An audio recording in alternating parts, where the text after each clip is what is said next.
TV 51. KNWS TV, Katy, Houston.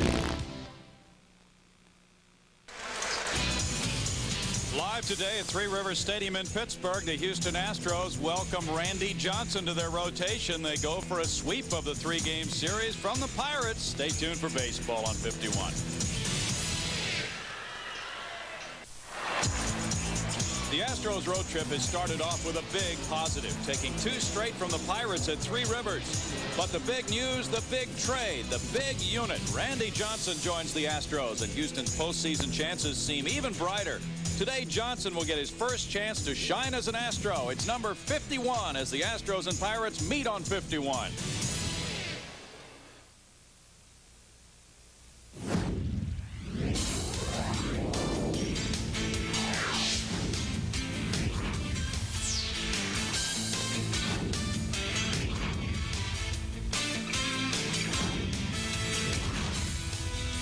Live from Three Rivers Stadium in Pittsburgh today, it's the finale of this three-game series between the first-place Houston Astros and the Pittsburgh Pirates. Welcome back, everybody. Bill Brown and Jim DeShays. Today we show you number 51, Randy Johnson, on 51. It's going to be an exciting day to watch one of the biggest moves the Astros have ever made. And Randy Johnson pitches today. Jim? Congratulations to Jerry Hunsaker and Drayton McClain for pulling off the best deal of the year. This guy could provide a great lift for the Astros. The winningest pitcher in baseball from 91 to 97. The guys in the clubhouse are really pumped up about his arrival. This is going to be a fun ball game to watch. It's given the entire team a lift, and they've won the first 2 games of this road trip. They go to Florida next. They're facing Todd Van Poppel today, and he is not the story of this game, but you know that from where he sits, he has a golden opportunity today. Yeah, a great sidelight story. Todd Van Poppel trying to jumpstart his career. He's only 26 years old. He still has a chance to have a fine career, but Randy Johnson is the story, Brownie. You could hear the gulp from San Diego to Atlanta to Chicago when the Astros pulled that deal off. All eyes will be on 51, and it's number 51 making his Astros debut, coming back to the National League. We'll see the first game for him in an Astros uniform. Stay tuned. Baseball is next. Actually, I'm tired, though. Oh, here we go again. I drove all day, and now I'm knocking and pinging. I don't care. You don't care that I knock and ping. It's not that I don't. Well, actually, no, I don't care. Do you know why I knock and ping? Why? Because I need a higher octane gas. So? But you get Chevron Supreme with Techron. I can't believe that. Because I'm a car that's designed for high octane. But I'm the one that's knocking and pinging. Whose fault is that? It's not mine. Yes, it is. No, it isn't. Yes. No premium outperforms Chevron Supreme with Techron. Chevron, simply smarter. Yes. No. Yes. No, it isn't. Yes. It's a gorgeous day here at Three Rivers Stadium in Pittsburgh, the weekend of the Pittsburgh Regatta. If the Astros were in a regatta, they'd be 3.5 lengths in front of the Chicago Cubs in a boat race toward who wins the division, and the Astros are hoping to go much further than that now with the addition of today's starting pitcher. We'll be looking at the Astros starting lineup with the Pirates getting ready to go for this ball game. Pirates are 10 games under 500. The Astros are 22 games over. Here's their lineup brought to you by Southwest Airlines. Craig Biggio's at second base, Bill Spires at third, Derek Bell in right field, Jeff Bagwell at first base, Moises Alous in left field, Carl Everett in center, Ricky Gutierrez the shortstop, Brad Ausmus the catcher for Randy Johnson. Todd Van Poppel is 2-2 for the season in 6 starts. As Jim mentioned, he's 1-0 in 2 starts as a Pirate. We talked about Todd in the open. It seems like he's been around a long time, but he's only 26 years old. He kind of was rushed to the big leagues after being a first-round pick of the Oakland A's. He goes to work against Craig Biggio, leading it off for Houston. Biggio 2 for 9 in this series with a walk. And Poppel's fastball catches the outside corner for strike 1. Biggio, playing in his 492nd consecutive game, is hitting .318 for the year with 12 homers, 59 runs batted in. He shoots it foul, and it's no balls and 2 strikes. Biggio's hit .333 in his last 19 games. He's second in the league in runs scored and tied for 4th in base hits. The Astros going for their first 3-game sweep here in Pittsburgh since '95. There's a liner to right. Guillen makes the play. Jose Guillen got a nice jump, and Biggio is out number 1 for Van Poppel. Defensively, the Pirates have an outfield of Smith, Martinez, and Guillen, Ramirez, Collier, Polkovich, Young, Van Poppel, and Kendall. Oh, Van Poppel with a new home was acquired from Texas July 17th, along with minor league infielder Warren Morris, a good second baseman from LSU, in exchange for pitcher Esteban Loaiza. He faces Bill Spires next. Spires is on a 6-game hitting streak as he steps in for this one. That's ball one from Van Poppel. Spires has 8 hits in his last 6 games, hitting .268 for the year with 2 homers and 33 runs batted in. He's 2 for 9 in this series. 2-0. Van Poppel has walked only 1 in 12 1/3 innings as a Pirate while striking out 5. 26-year-old 6'5", 230-pound right-hander who lives in Southlake, Texas. 2 balls and a strike. The Astros are 3-1 against the Pirates this year. In this ballpark since 1993, they've won 22 and lost 11.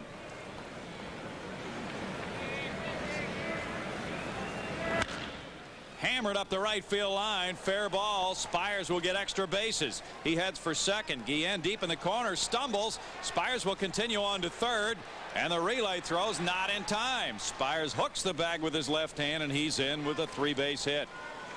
Guillen stumbled a little bit on the warning track in right field, and he had to chase that ball deep into the corner. It's actually going to be a double and an error because of that little bobble by Guillen. Take a look. It's an off-speed pitch from Van Poppel. I was talking to Gene Lamont before the game, and he said, Todd, that's where he's had his struggles with the breaking ball and the off-speed pitch. That one kind of hung there for Spires. And there's the bobble, allowing Spires to get to third base.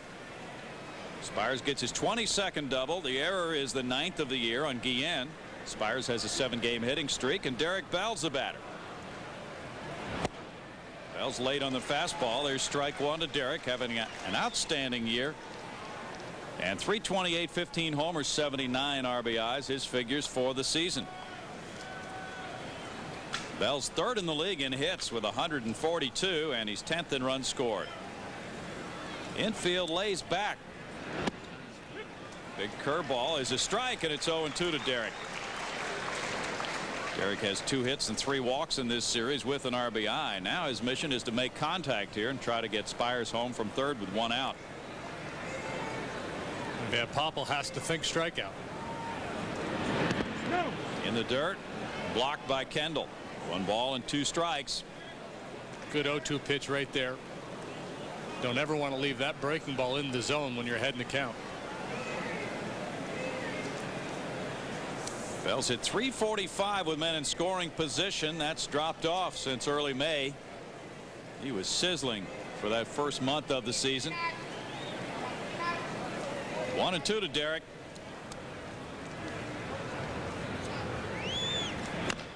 He chops it, and it's foul, third base side.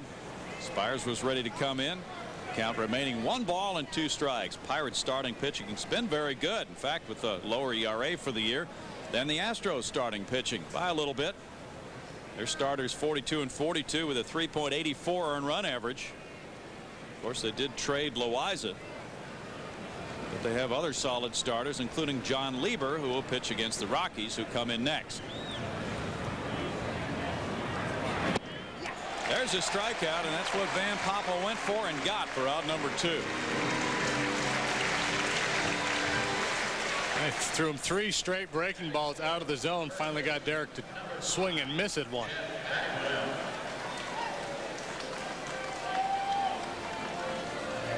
Well, Van Poppel can get out of it with a 0 if he can get Jeff Bagwell here in the first inning. Bagwell was hurt the first time these 2 clubs met in Houston back in May. He has only 7 at-bats against them. .268 for the year overall with 23 homers. There's ball 1 to Bagwell. Jeff had a hit and 2 walks in yesterday's game. He hit a 9th inning homer Friday night. The Astros won that one 7-4, and they won yesterday 2-1 behind the complete game effort of Jose Lima. Fastball fouled away, and it's 1-1 to Bagwell, his 4th in the league in walks. Jeff, Craig Biggio, all the established Astros really overjoyed at the Randy Johnson trade. They said it's on us now. It's up to us to really come through after management has stepped up and given us everything we wanted.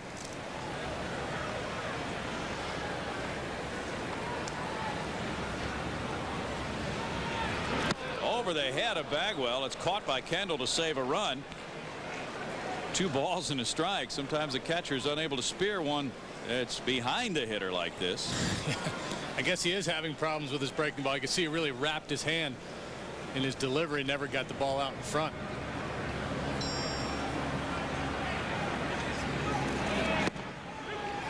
Bagwell takes. It's 2-2. In 75 major league starts, Van Poppel has a 20-31 record with an ERA of 6.66. He's allowed 9 first-inning runs in his 6 starts this year. He's really struggled, even though he is 26, came to the big leagues at a tender age. Fastball's a little up, and it's a full count now to Bagwell. He was the National High School Player of the Year back in 1990, I believe it was. You are correct. 1990 graduate of Martin High School in Arlington, Texas. Turned down a scholarship at the University of Texas to sign with Oakland. Bagwell to right field. Guillen waiting. Van Poppel puts up the first 0 in this game. 1 hit, 1 error. Spires left at third. No score.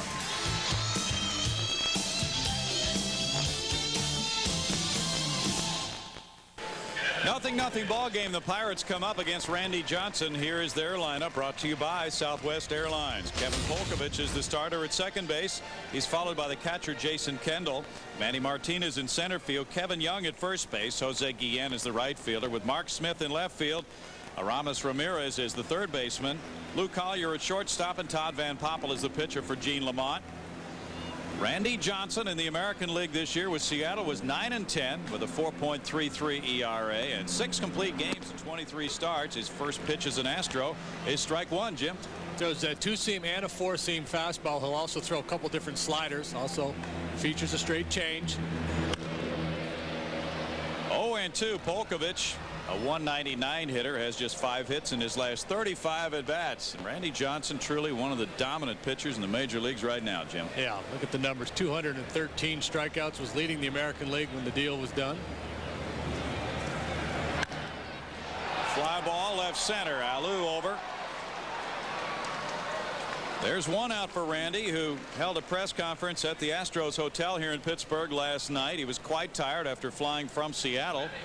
A lengthy flight, and he chose to pitch in this afternoon game despite the fact that he is kind of fatigued. So he'll get the butterflies out of the way right away, Jim. He's got some adrenaline going, I'm sure. Said he was in kind of an ornery mood, and that's the way you want to be sometimes when you pitch. How about that winning percentage since '91? Even better than Greg Maddux and the best in the majors. Jason Kendall has the best batting average in the majors against left-handed pitching this year. .419. Johnson throws a strike, and it's 1-1 to Kendall, who is hitting .337. That's the 3rd best average in the National League. 6 homers, 49 runs batted in for Jason. Little tap. Bill Spires over. 2 outs. Randy Johnson very encouraged by the move to Houston. He's anxious to make an impact with his new teammates. He cautioned people not to expect too much, but his teammates think that he is exactly what they need, Jim. Yeah. Don't walk on water, Randy said. They said, I don't walk on water. I can't part the Red Sea, but the Astros know every time he takes the mound, they're going to be the favorite.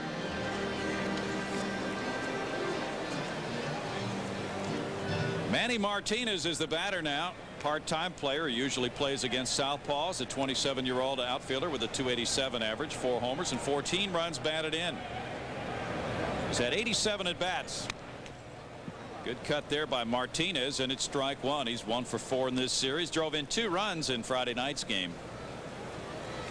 Talked about Randy's 2 different fastballs. When he throws the 4-seamer, the riding fastball, that'll be mid-90s or better at times. The sinker, maybe in the low 90s, the 2-seam fastball. The last pitch was clocked at 93. Breaking pitch misses outside. It's 1-1.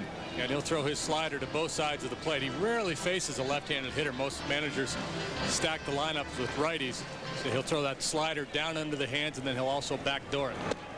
There's the backdoor pitch, and it caught the corner. 1-2. In his last start, he lost to Cleveland 4-3 in Seattle. Pitched a complete game, allowing 4 hits and 4 runs, walking 6 and fanning a dozen. And he has the most strikeouts in the 90s by almost 200 over Roger Clemens. He gets his first strikeout as an Astro, and that one ties Curt Schilling for the major league lead, 214 for the year. It's 0-0 after 1.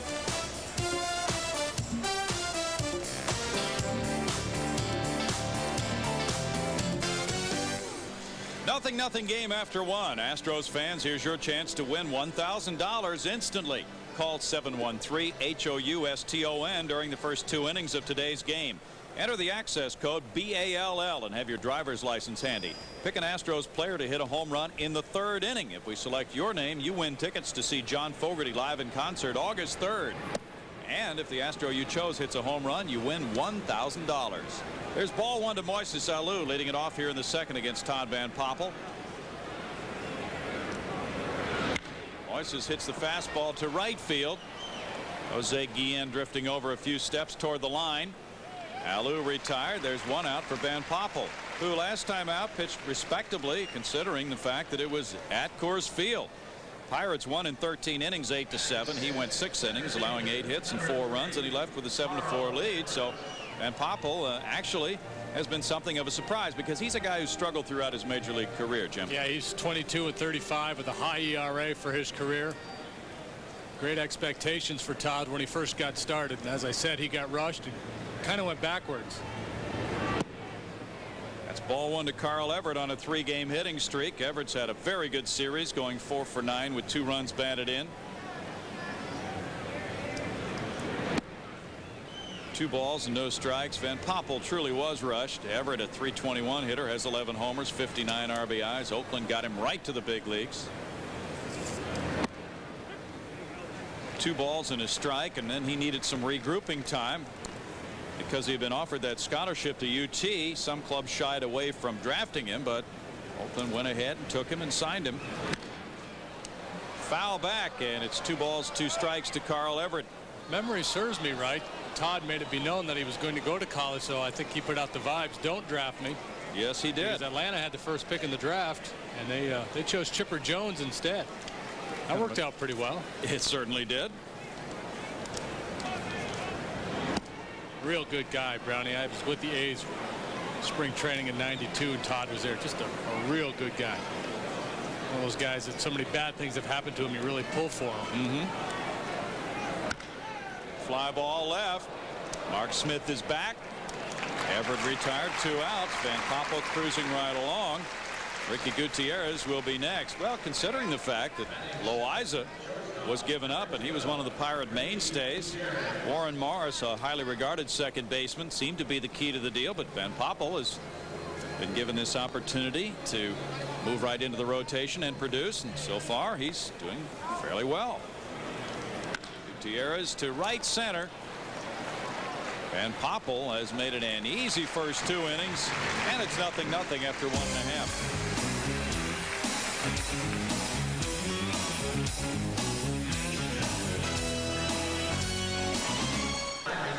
Welcome back to Pittsburgh, everybody. No score as we head to the bottom of the 2nd. On Sunday, August 16th, the Astros and the Cubs play at 1:35. First 20,000 kids 14 and under will receive an original derby from the Ty Beanie Babies collection, courtesy of Williams.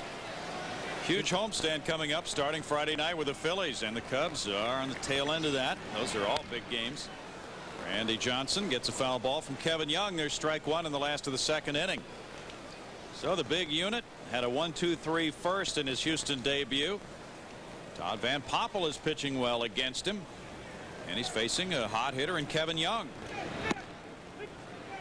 That one comes through the back door for strike 2 on Young, a .291 hitter with 21 long balls and 76 runs batted in. I think most hitters would tell you they're geared for the heater against Randy Johnson.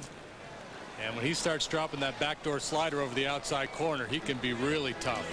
If he's struggling with his breaking pitch, and they can really count on getting that fastball, they got a fighting chance. If he's having success getting both pitches over, why, that's the games that he really dominates, the high strikeout games. Young has had 2 at-bats against the big unit. He's 1 for 2. Mark Smith, the only other Pirate in the starting lineup to have faced Randy, and Smith is 0 for 3 against Johnson. Young fouls it. Kevin Young had 3 hits Friday night, including a home run off Mike Hampton. The other 2 hits were doubles. He has really gotten great power results the last 2 years after not doing very much in the power department in the early stages of his career. He's made some changes in his hitting style, and he's gotten a lot stronger working with weights. Kevin Young has been released twice. He's quite a story here in Pittsburgh, Jim. Yeah, nice to see him come back. Another very popular player with his teammates. He may be facing a suspension after the little brouhaha he had with home plate umpire Brian Gibbons yesterday. He got thrown out of the game and bumped the umpire, Gibbons. Johnson misses downstairs, 1-2. Brad Ausmus was warming up Randy Johnson in the bullpen prior to this game, so he could get some familiarity with a big left-hander who's 6'10". Strike 3 caught at the knees. That is almost unfair when you're that big and throw that hard and can hit that spot on a right-handed batter. Yeah, he's starting to warm up a little bit too, Browning. The last 2 pitches clocked at 96, and now this one 97. That's cheese at the knees. He has 4 straight outs as an Astro, most career 10 strikeout games. Randy Johnson with 82, Nolan Ryan 215. Liner to right center by Guillen, and he drops it in for the first hit off Randy. Guillen now has a 6-game hitting streak. He's 3 for 9 in this series. And a good-looking young outfielder has driven in 50 runs. Reaches for Smith now. Good-looking swing by Jose Guillen. A pitch out away from him. Outfielders have to be aware of the spongy turf here today. Could be some extra bases. A hot day. This turf is really bouncy. Mark Smith is the batter. Usually you see a lot of right-handed hitters with Randy Johnson on the mound. There's ball 1 to Smith, who started the season 0 for 31. Since then he's hit .295 to bring his average up to .211. Left-handed hitters are batting a .169 against the big unit this year. That's .169.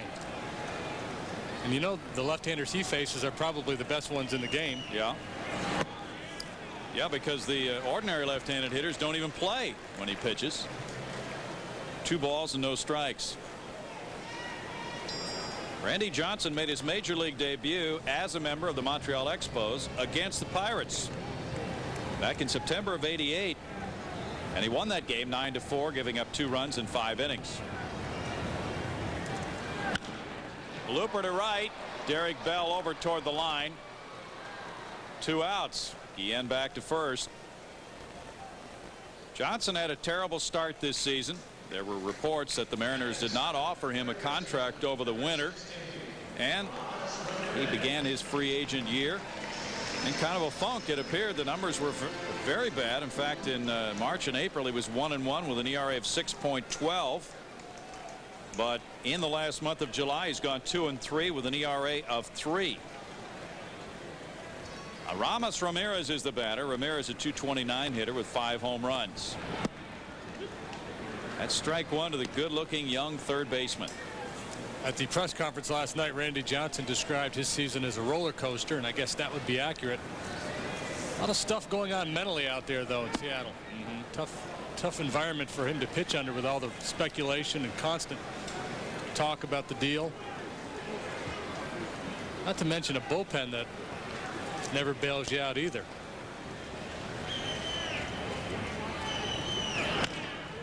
Foul back, 1 ball and 2 strikes. You saw those strikeout numbers earlier on Randy Johnson. He actually has the highest figure in average strikeouts per 9 innings anybody ever to pitch in the major leagues. 10.5 strikeouts per 9 innings, best in major league history. Nolan Ryan second at 9.6. Sandy Koufax third, 9.4. Runner goes, and it's lifted foul. Pirates might be expected to try to use their running game today. Guillen is 3 for 5 in steals. There have been 23 steals and 36 attempts against Johnson this year. Their best base stealer, Tony Womack, on the bench today.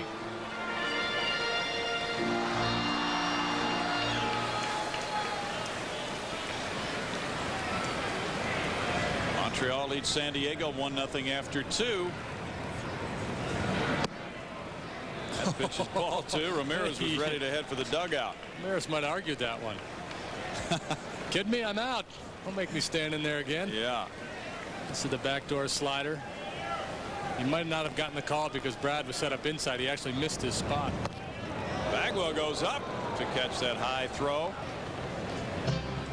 Tallest man ever to perform in a major league game. Randy Johnson 6'10". Eric Hillman also a 6'10" lefty.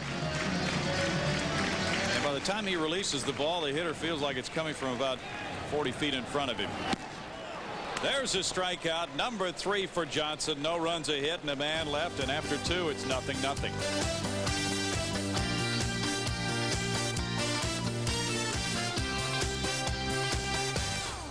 And it's 0-0. Brad Ausmus takes a breaking ball for ball 1. Brad on a 3-game hitting streak has 5 hits in his last 9 at bats. He'll be followed by Randy Johnson and Craig Biggio. Fastball's fouled away, and it's 1-1 to Brad. Our home run contestant is Carol Canford, and Carol can win $1,000 if Jeff Bagwell, the player she selected, hits a home run here in the 3rd inning. The Astros will have to put a rally together to get Bagwell to the plate. He would be the 6th-man due up in this inning. 2 balls and a strike, but if Jeff connects, it's $1,000 for Carroll, or if he should hit his first career grand slam, it's $25,000 for Carroll. I think that's what Carroll's shooting for. Yeah, well, knowing that he was scheduled to hit 6 in this inning, she's thinking ahead. She is thinking ahead. And she's also thinking ahead to August 3rd at Cynthia Woods Mitchell Pavilion, when she can see John Fogerty live now. She's won tickets. No matter what happens with Bagwell, she gets to see Fogerty. So she can't lose, Jim. Doesn't get any better than that. No. That's a win-win situation for Carroll. 3-2 to Brad Ausmus. I'm going to be humming CCR songs in my head the rest of the game. Every time we do this contest, that happens to me. That's it. Hey, that concert's tomorrow night. Fastball, strike 3. Van Poppel pitching a very strong game. Gets his 2nd strikeout. Now he will face a rather large strike zone, that of Randy Johnson. Good low fastball. Looks like there'll be a little leeway from the umpire on that pitch. Randy got a couple down there. Now Van Poppel does. Johnson admitted last night in the press conference he does not like hitting. There's strike 1. He's 1 for 7 this year in interleague play. 143 career hitter, no RBIs. Said he just likes to concentrate on pitching. 1-1 to count. That's fine.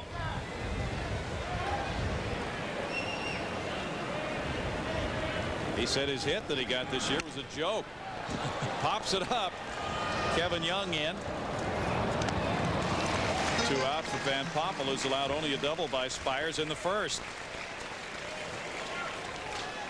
Craig Biggio, who lined to right to open the game, comes around for the 2nd time against Van Poppel, who was a big leaguer as a teenager. As you mentioned, Jim, he was rushed to the majors, but now still young enough at age 26 to have learned a few lessons along the way and to make good on a career.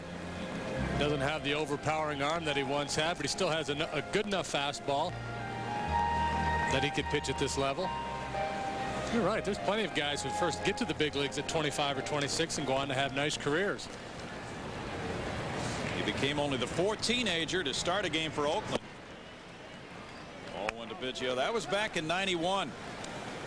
Tim Conroy, Mike Morgan, Vida Blue, the other 3 as teenagers to start games for the A's. Mike Morgan still going. Sure is. 1 ball, 1 strike. Van Poppel notched his first major league win against Texas in '93. Now trying to beat the other Texas club. Big curveball makes it 1-2 to Biggio. Seems to be gaining a little confidence as he goes along here, Jim. Yeah, you pointed out in the open it is an interesting situation for him because so many of the eyes of the media are on this ball game because it's Randy Johnson's debut with the Astros. But if he pitches a very good game, he'll get a lot of credit as well. 2 balls and 2 strikes. The Pirates pitching actually is slightly better than the Astros. Pirates have the 3rd lowest ERA in the league. The Astros are 4th. And that's a big reason for the acquisition of Johnson, because the Astros pitching staff is only 11th in strikeouts compared to the Pirates ranking of 6th in the league in strikeouts. Biggio lunges at a breaking ball and strikes out. That's number 3 for Van Poppel. And in the middle of the third, it's 0-0.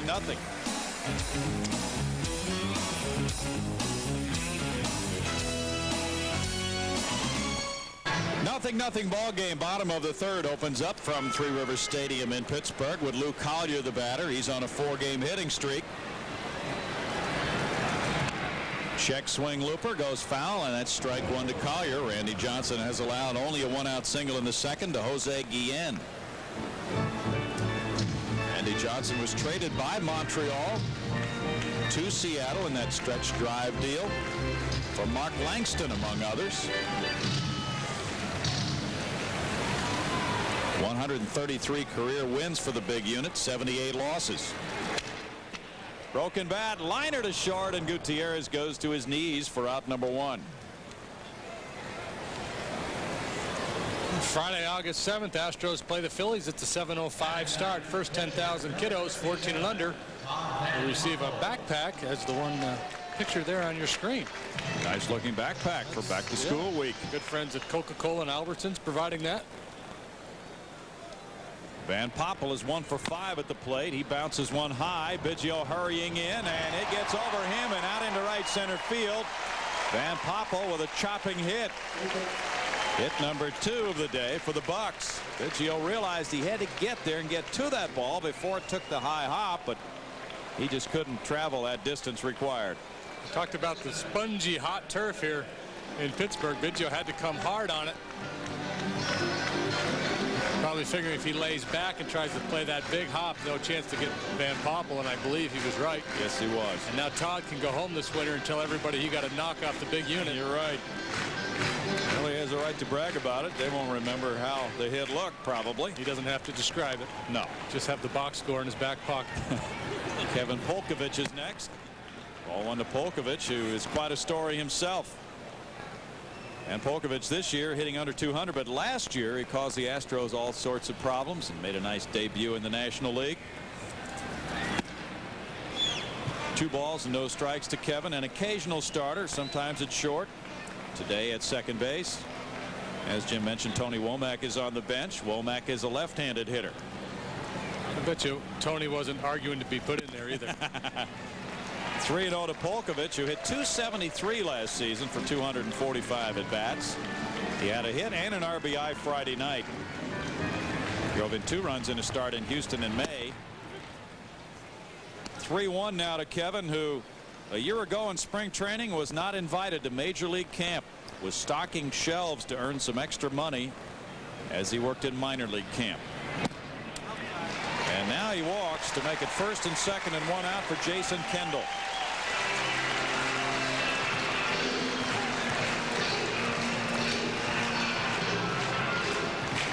Could be a critical at bat here. Kendall, the best in the National League at hitting left-handed pitchers. Van Poppel pitching very well. I'm sure Larry Dierker feels like eventually his club will get to Todd. Maybe not. It's just a big matchup for Randy Johnson. Johnson gets ahead of Kendall. There's strike 1. Jason, a good contact hitter. Doesn't strike out a whole lot. They might choose to put a play on. He's hit awfully well against southpaws this year. 1 ball and 1 strike. Quite often, if you're sitting where Gene Lamont is, Jim, you feel you would have to generate some offense. On the other hand, at times the big unit can be wild. Yeah, I would think with Van Poppel at second base they wouldn't be too aggressive. 1 ball and 2 strikes. That's one of those general sweeping indictments on all pitchers, that they're not good base runners. Maybe Todd is better than the average pitcher.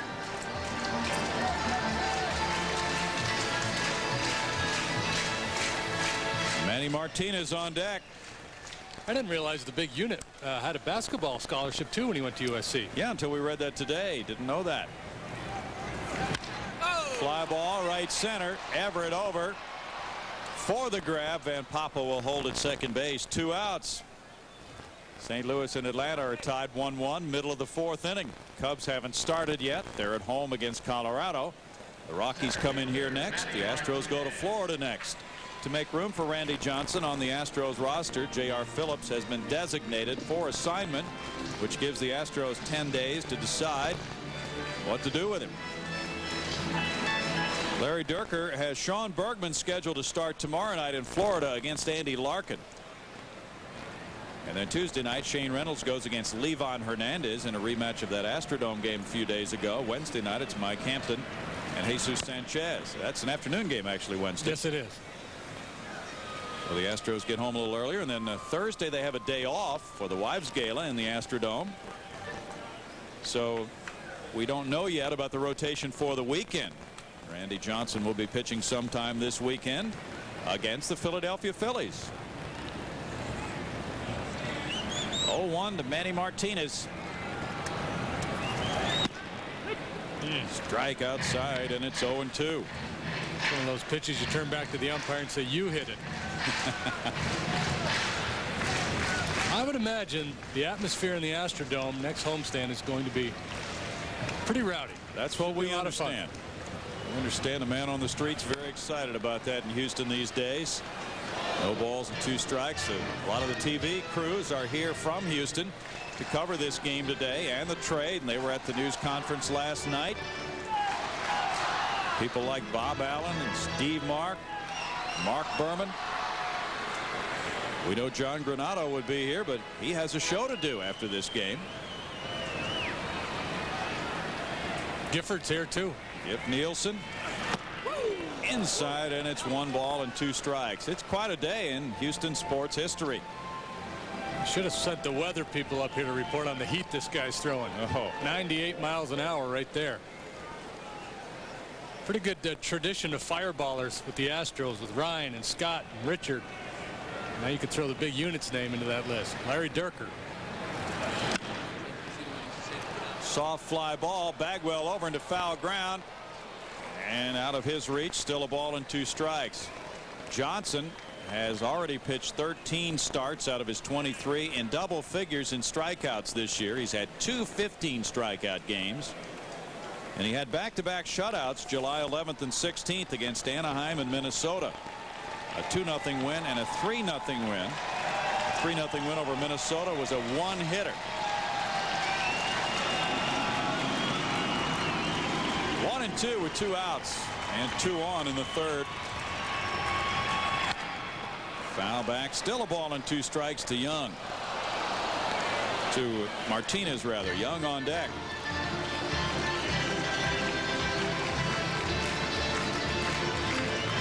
Johnson became the 4th pitcher to win 4 straight major league strikeout crowns from 92 through 95, joining Rube Waddell, Dizzy Dean, and Bob Feller.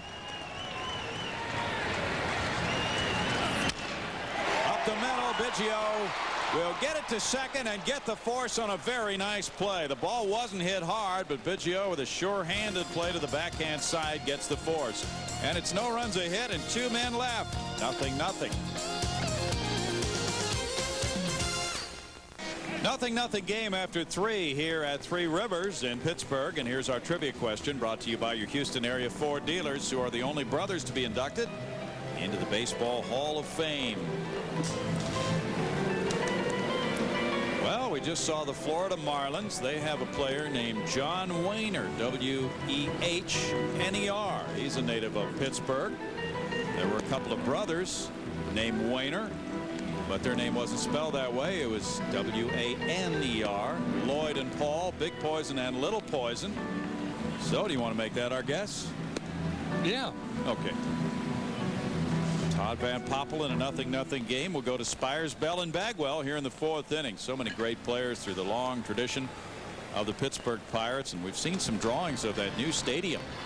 It is a dynamic looking stadium to be built on the river, just not that far at all from here, a few hundred feet, Jim. Due to open in the year 2001, and this club, if they keep these good young pitchers and the position players that are here develop like they expect them to, they could be a very good club when the new ballpark opens up. They really could be.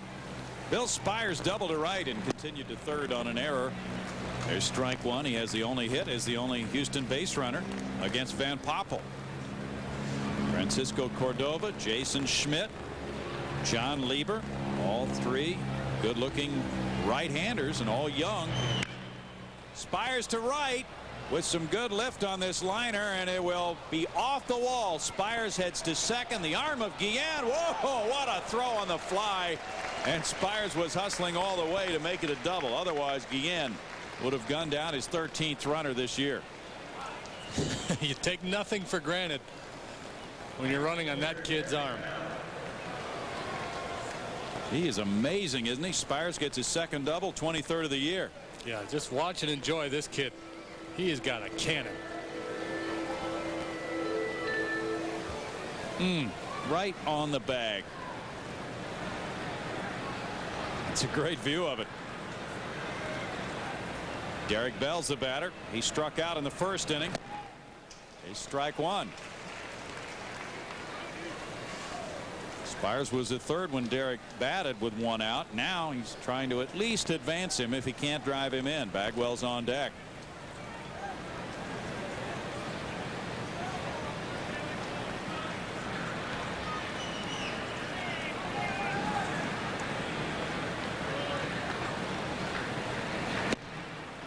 Pretty good mustard on the fastball. It's 0-2 for Van Poppel. Astros typically in the early and middle innings play for the big inning. They don't think about giving themselves up to advance runners. When you got Randy Johnson on the mound, you can play little ball. You can scratch for a run here, run there. You got to believe you get 3 runs, a real good chance of winning. 1 ball, 2 strikes to Derek Bell. Van Poppel started this year in spring training as a non-roster invitee by the Texas Rangers. Began the year Double-A Tulsa. He made 1 start there, then jumped up to Oklahoma City. Contract purchased by the Rangers June 20th. Bell to center field. Chasing it deep is Martinez. And on the warning track, he makes a good catch. Here's the tag by Spires. He's at third on a long first out by Bell.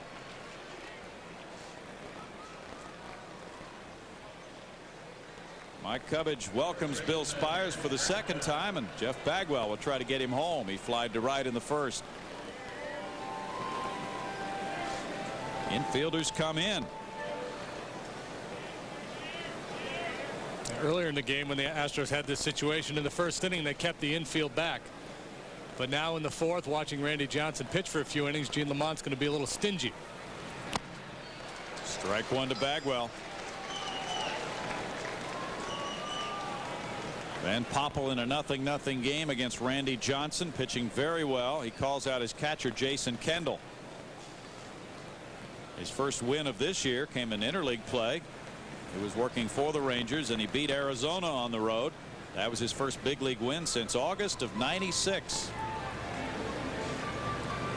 And Poppel spent a couple of days last year with Nolan Ryan in San Antonio working on his mechanics. That was about a month after he signed with Texas after being released by Anaheim and Kansas City both last year. 0-2. Good tight slider right there. I think I like that pitch better than his curveball. That was a nasty slider. Yeah, with a late break. Astros getting their first look at Van Poppel.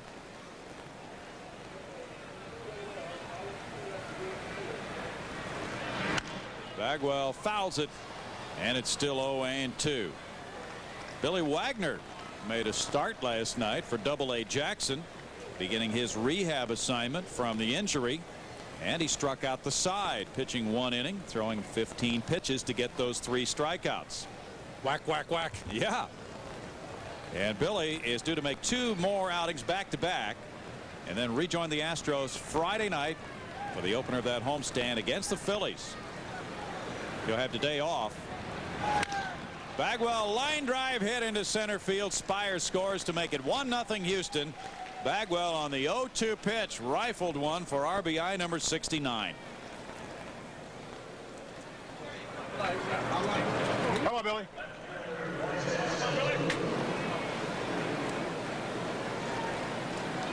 You can see Kendall was setting up outside. The ball never got there. It was up in Baggy's eyes, and he jumped on it.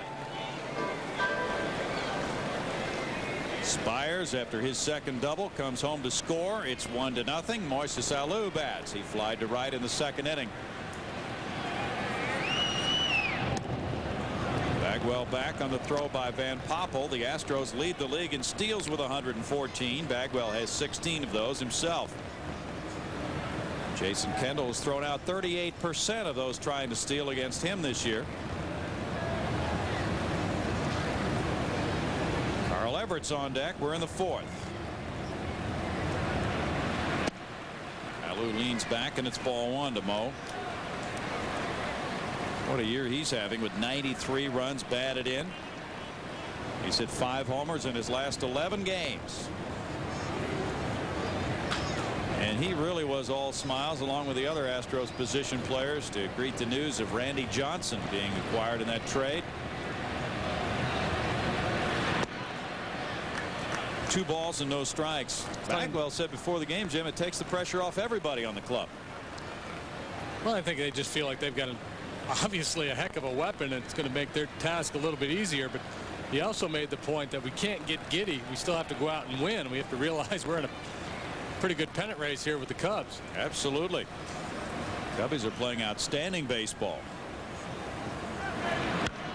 Alou fouls it back, 2-1. We look for some outstanding crowds in that homestand beginning Friday night.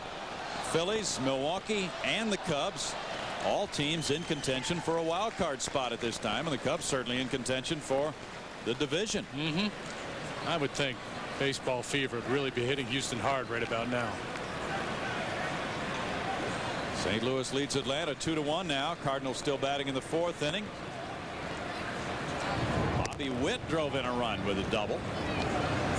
Cardinal pitchers continue to bat 8th.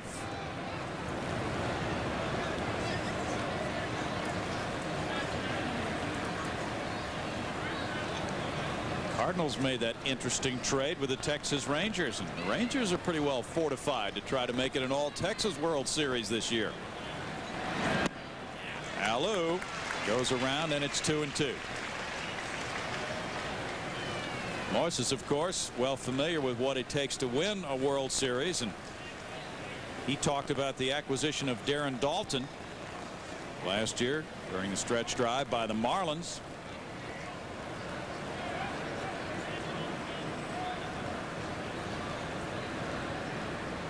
Daulton made a difference in the clubhouse.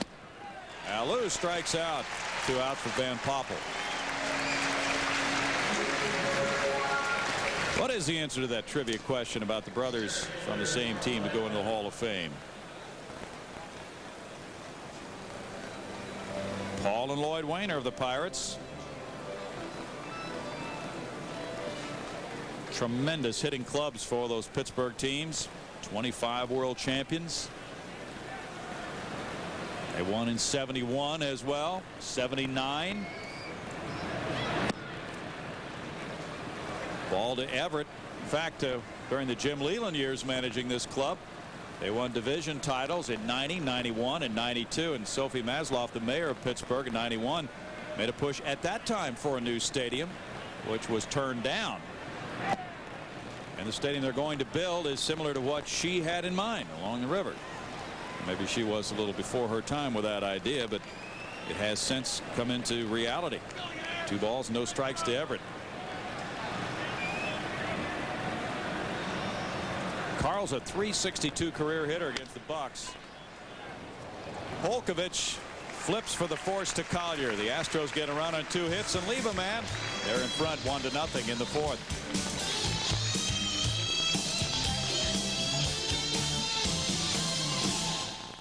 1-0. The Astros lead on a Jeff Bagwell single going to the bottom of the fourth inning. We'll take a look back at what's happened in Astros baseball history on August 1st, 1995. Brought to you by Sonic. Greg Biggio started the first of his club record consecutive game streak, now at 492 to bring you up to date on that as of today for Biggio.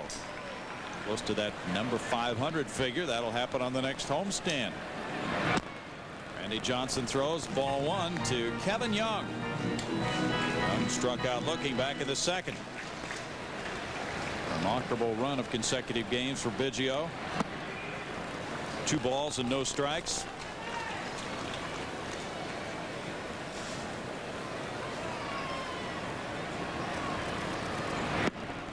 Randy Johnson comes in with 1. It's 2-1. Pete Schurek's spot being skipped in the Astros rotation.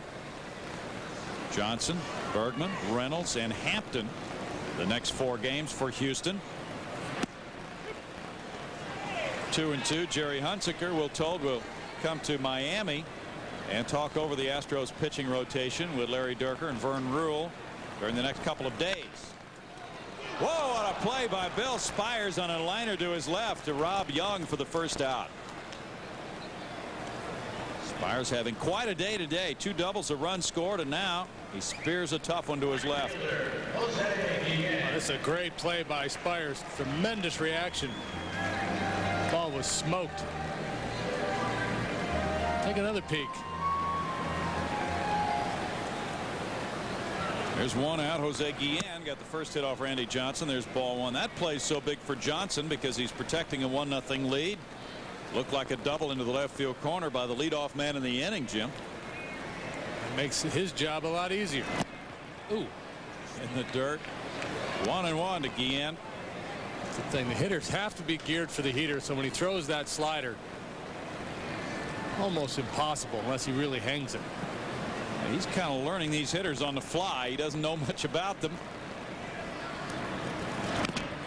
Foul ball, 1-2. He was joking. He said when he was traded from Montreal to Seattle, he didn't even know there was another league, Jim. I'm not so sure he was joking, Brownie. Said that at the press conference last night. He was pretty straight-faced about it. Pretty focused guy. That trade was in '89. He was 0-4 for Montreal that year and then went 7-9 for Seattle after the deal. Foul ball back. And there are certain pitchers where it's very important that they know the hitter's strengths and weaknesses. But a guy like Randy Johnson, he's got such good stuff. He's pretty much just going to pitch his game. Obviously, the more he learns, he'll be even better. But not as important for him to know the hitters as, say, a soft tosser has to really set hitters up. One reason for obtaining a Randy Johnson is to get a dominant starter. A man who is a strikeout pitcher who can match up with the Greg Maddoxes and Kevin Browns and Kerry Woods of the world. That's one reason for doing it. Be a leader for the pitching staff to set a tone. I think that's the primary reason for doing it. I think the Astros felt pretty confident that they could win the division without Randy. This certainly makes it easier, and it's obviously a long way to go yet. But when you start looking at getting beyond that first round of the playoffs, pitching becomes so much more the focus. In '95 with Seattle, he won 2 games against the Yankees in the division series. In '97, he was 0-2 against Baltimore in the division series. He made 2 starts in the league championship series for Seattle against Cleveland in '95. Pitched well, but was 0-1 with a 2.35 ERA in those games. But that's really his assignment. The Astros hope to match up well in those big ball games.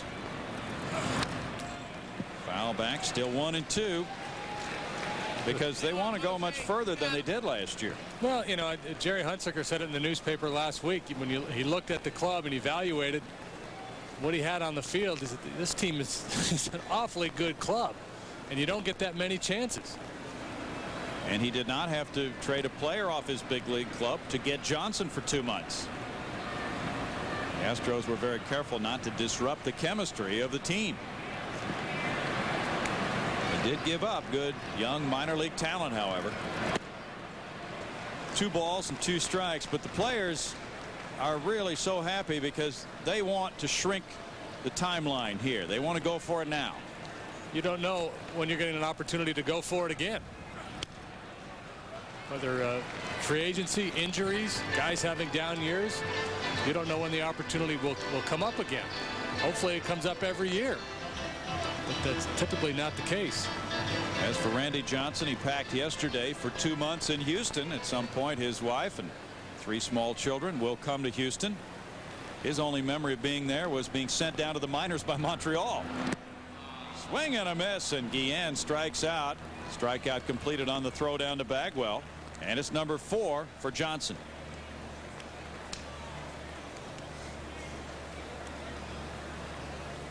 Left fielder Mark Smith. That's that good. That's the strikeout slider.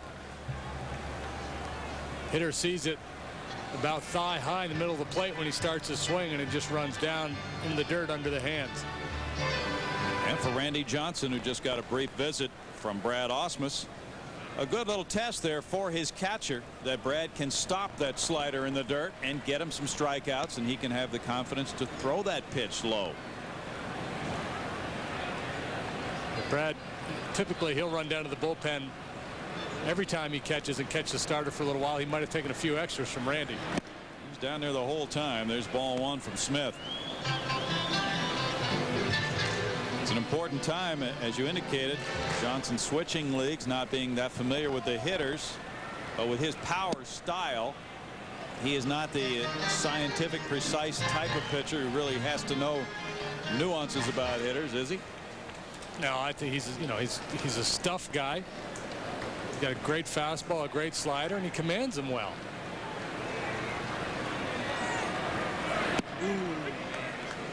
Two balls and a strike to Mark Smith. He's the kind of guy that can look in at the hitter and say, here comes a fastball, hit it if you can. He's won 1 Cy Young award, and he's finished second in the voting 2 other times, including last year to Roger Clemens.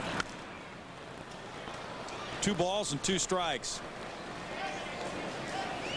Last year he became the Mariners' first 20-game winner and clinched the American League West championship for the 2nd time in 3 years. He pitched that clinching game. This is his 10th year in the major leagues. He was born in Walnut Creek, California, and he lives in Glendale, Arizona.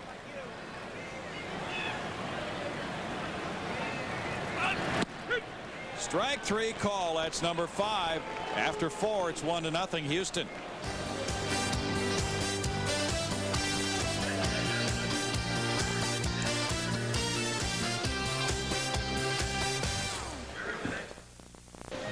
Welcome back. Astros 1, Pirates nothing as we move to the 5th.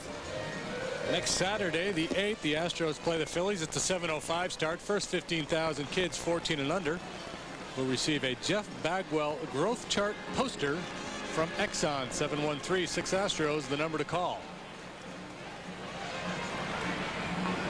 Ricky Gutierrez with the Astros in front 1-0 takes ball 1 from Todd Van Poppel in the 5th inning. Gutierrez flied to right in the 2nd.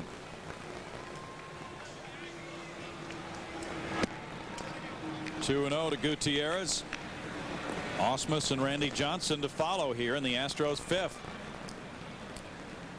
They won a 2-1 ball game yesterday behind Jose Lima's 5-hitter. 3-0. Lima going the distance. Mike Hampton went 6 2/3 innings Friday night, helping the bullpen.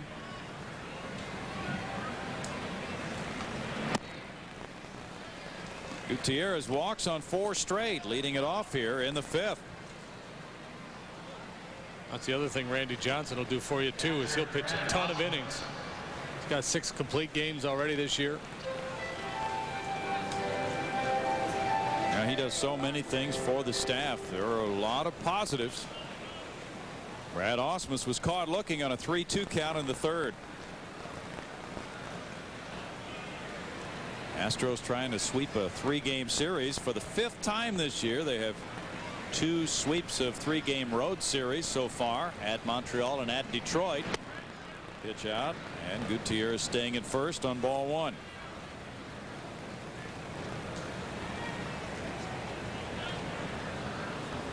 Sean Bergman pitches tomorrow night in Florida. He's 3-0 lifetime against the Marlins. Andy Larkin is his mound opponent. Bergman's won 10 games.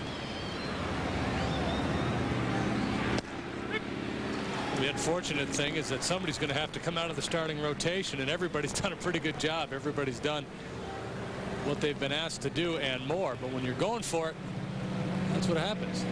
Well, Larry Dierker and Vern Rule, Jerry Hunsaker are really agonizing over that right now. A position player, J.R. Phillips, has been designated for assignment to get the Astros to a 12-man staff. too, the Astros don't need as many bench players as some teams because they have a lot of Iron Men on their club and guys who play every day and produce. It's hard right now for Larry Dierker to play a Richard Hidalgo with the way the three outfielders are producing. Biggio and Bagwell never want a day off. So he can carry an extra pitcher. Bouncing out in front of the plate. Van Poppel's way off with that one. It's 2 balls and 2 strikes. Mets are unloading on the Dodgers. It's 6-1 New York in the 3rd on a 2-run homer by Butch Husky. It's a pretty good pitch if you're playing stickball or cricket. Yeah, cricket. Baseball not quite as effective. But you never know when there's going to be a cricket scout in the stand, so it's a good idea to mix one in every now and then. Brant Brown homered for the Cubs, his 13th. 1-0 Chicago over Colorado in the 1st. Cubs continue to stay on the Astros' heels. They have 9 games remaining with each other, including that series coming up in 2 weekends in Houston. A lot of fans are pointing for that one. We urge you to get your tickets right away for it. Looping liner, base hit center field. Gutierrez to second on a single by Ausmus. He didn't try to get too fancy with that one. He just reached down and out and lofted it over the second baseman for a 4-game hitting streak for Brad. Take a peek. It's a good pitch. It's a very good pitch. Just a nice job of staying on the ball by Brad. Randy Johnson will be asked to bunt now with runners at first and second and nobody out. Johnson popped up in the 3rd inning. The thing Randy has to remember if he gets the bunt down is to run. Yeah, I've seen American League and the Interleague, you know, they're so focused on getting their bunt down, they drop it down and then they look at it and forget to run.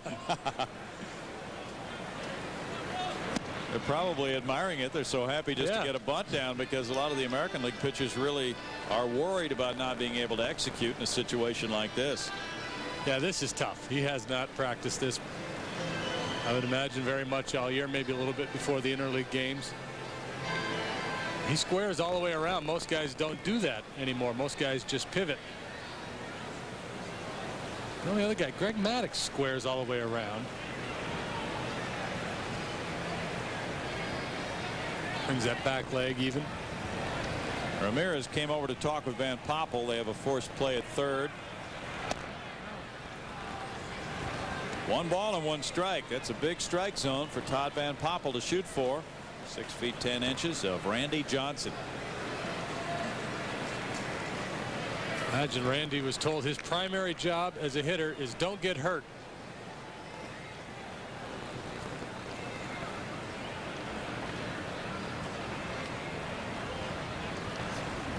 He takes again. It's 1-2 now. He has Kevin Young charging, and Young is very close to home plate by the time the ball arrives.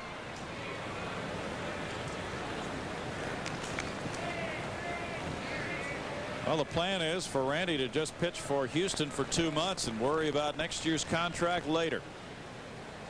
Just concentrate on trying to get to postseason play. First of all, he bunted at it and missed, striking out. 5 strikeouts for Van Poppel. Biggio's next.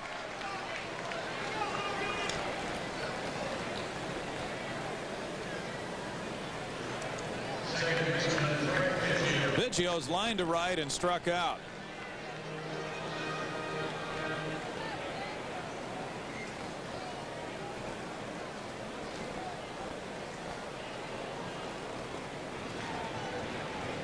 Gutierrez at second, Ausmus at first in a 1-0 game in the 5th.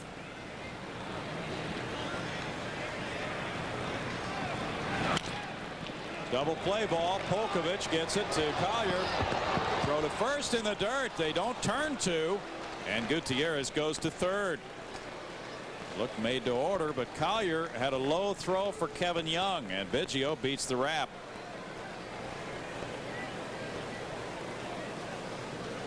Biggio gets down the line so well it has to be just about perfect. Polkovich sat back on the ball a little bit. Collier was that close. Yeah. Bitch hitting it, you got to come and get that ball. You really got to charge it hard and start the double play that way.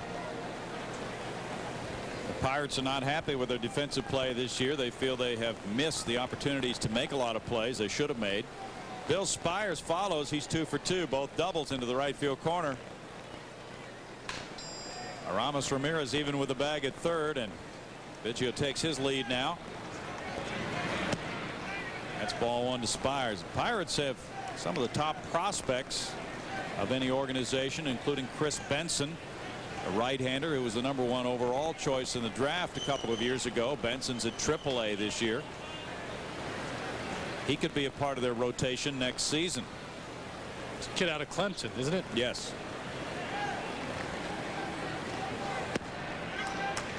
1 ball and 1 strike, even though he has an ERA of over 5. They really rushed him through the minors, and Gene Lamont may have Benson on his staff next year. The Pirates feel that he's learning a lot of valuable lessons against players who have been playing pro ball for 6 and 7 years right now.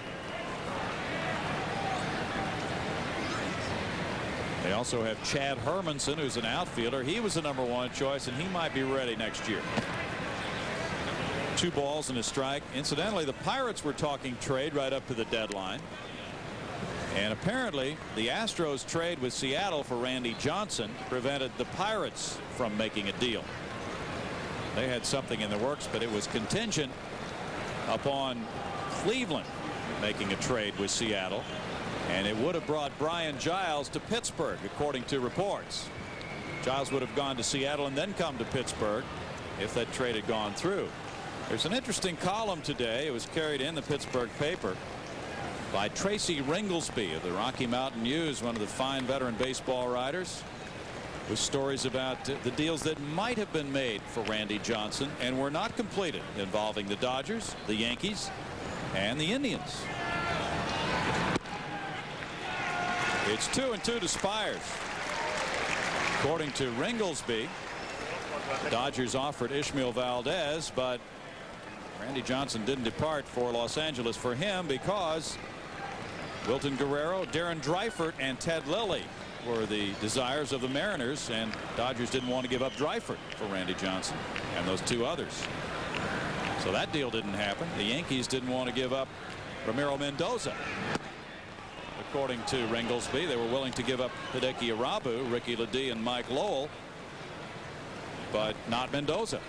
I thought that Yankee deal was contingent on the Yankees being able to sign Johnson, though, that they would be willing to give up Irabu and Ledee and those guys. That was another report that we've heard. And the Mariners wanted Dave Burba for Johnson from Cleveland, along with Brian Giles and Enrique Wilson, but Cleveland did not want to part with Burba. From what we've heard, Drayton McClain has told some writers that as of a half an hour before the trade deadline, there was no deal for the Astros. And things really clicked in a hurry after that. Grounder up the middle. Polkovich to his right. Gets Spires, and in the 5th inning for the Astros, no runs, a hit, 2 men left. It's 1-0 Houston.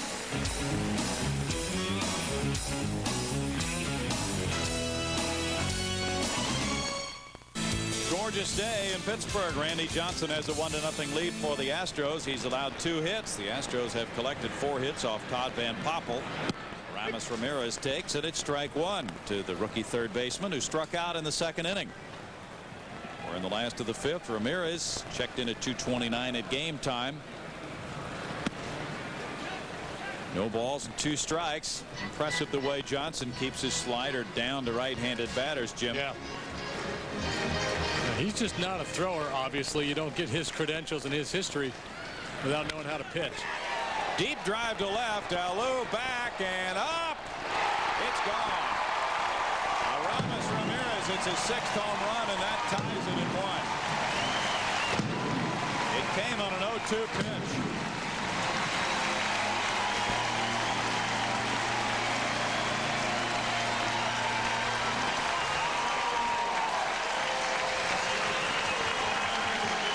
Funny home run that Randy Johnson has surrendered this year.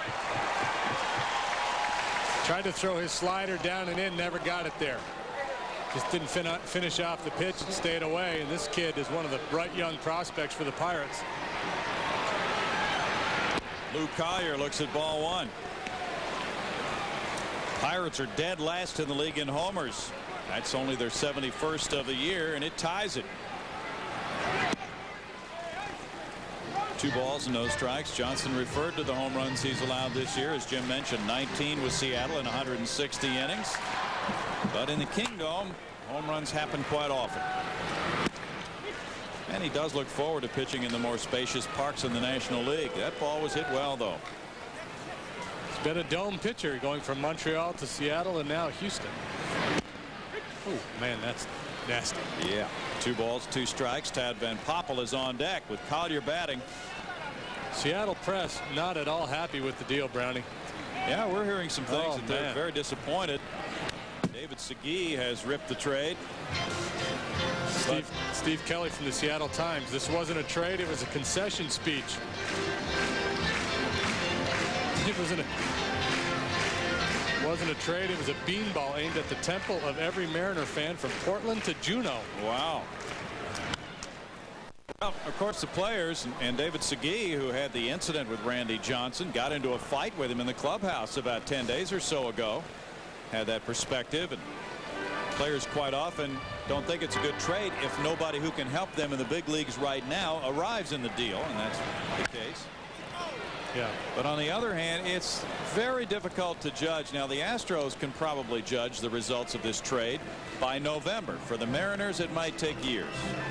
That's why you have to trust your scouting people, and they've got certainly 2 very good prospects in the deal. Let's think back to the Larry Anderson for Jeff Bagwell deal.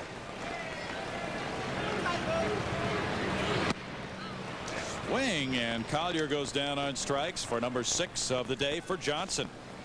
Remember when that deal happened, Larry Anderson said, man, I can't believe they traded me for some double-A guy. Yeah. This is a Blue Bayou, Linda Ronstadt style. Well, Randy Johnson, who is an avid photographer, threw one by Collier that he probably couldn't even see. Now Todd Van Poppel, who reached on an infield hit, comes up for the 2nd time. Ball 1. You're so right about that tradition. Hard throwers for the Houston Astros. Johnson fits right in. But this Astros staff is not what you would term a strikeout staff, so he lends that quality to the starting rotation. 1 ball, 2 strikes. Astros team is a good team in the field, and we saw that with Bill Spires supporting Johnson on the line drive by Young in the last inning, but he can get himself out of a lot of jams without plays having to be made behind him. I know fans that have seen him pitch over the years. He's a really competitive, combative guy on the mound. He likes to be out there to the bitter end.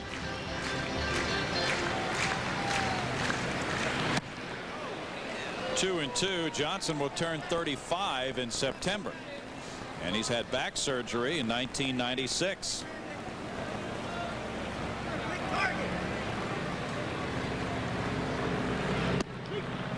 Strike 3 call on a backdoor slider, and that's the 7th strikeout for Johnson today. Looks like he's into a pretty nice rhythm, JD. Yeah, I don't think he's missed a beat. He looks very comfortable out there. Not happy about something, shaking his head. I'll be thinking back to the home run pitch. Sometimes that lingers with you. It can. Kevin Polkovich takes strike 1. He has a fly ball to left and a walk. Pirates really battled the Astros last season for the Central Division title. Polkovich started to go, couldn't stop his swing. It's 0-2. This year Pittsburgh 10 games under, but with very competitive pitching.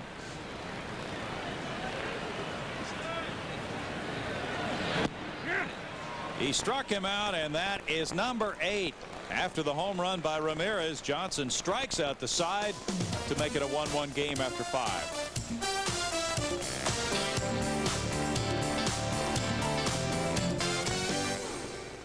Van Poppel is standing tall today against 6'10" Randy Johnson. Van Poppel in a 1-1 game through 5 works to Bell, Bagwell, and Alou here in the 6th inning. Derek Bell's 0 for 2. He struck out and hit a deep drive to the warning track in center field in the 4th. Ball 1 to Bell. Somebody asked him what he was thinking when he heard of the Randy Johnson trade, and he said, World Series.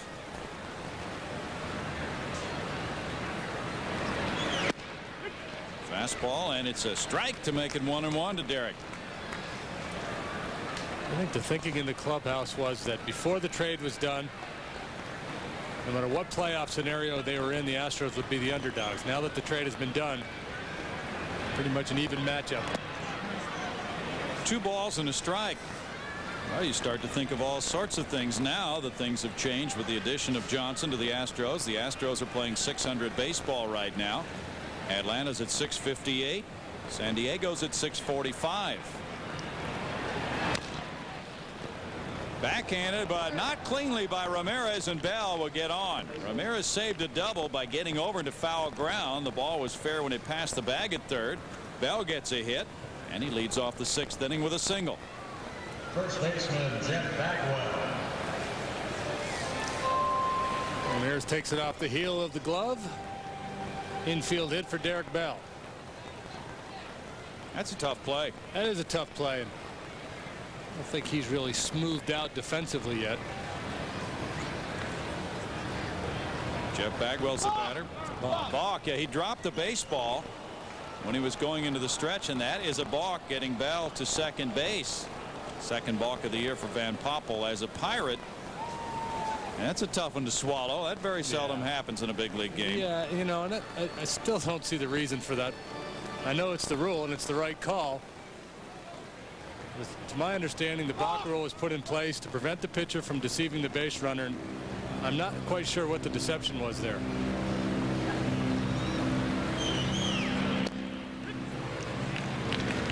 Strike to Bagwell. Who do you think Pitchers wrote Union? the balk rule anyway? Wasn't a pitcher. Pitchers Union needs to hire a Barry Scheck or somebody and get a good lobbyist and get some of these rules changed.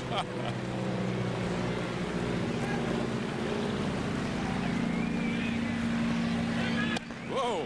Fastball in, driving Bagwell back. 1 ball and 1 strike to Jeff. Pitchers continue to work him hard inside and up with the fastballs. They've been doing that much of the year. That was one of the knocks on Van Poppel, that he was a little bit soft, didn't have that moxie on the mound, wouldn't challenge guys inside, but we haven't seen that today. No, we haven't. Bagwell to center. Martinez makes the grab. Looked a little uncertain, but he takes care of the first out. Bell holding at second. Alou will follow. Moises is 0 for 2 in this game. Talking about the winning percentages of the Braves, 653, Padres 645, and the Astros 600. The Astros might entertain thoughts of overtaking one or both of their clubs in front of them in winning percentage in the National League to get home field advantage for the playoffs, Jim. Sure, they're thinking about that.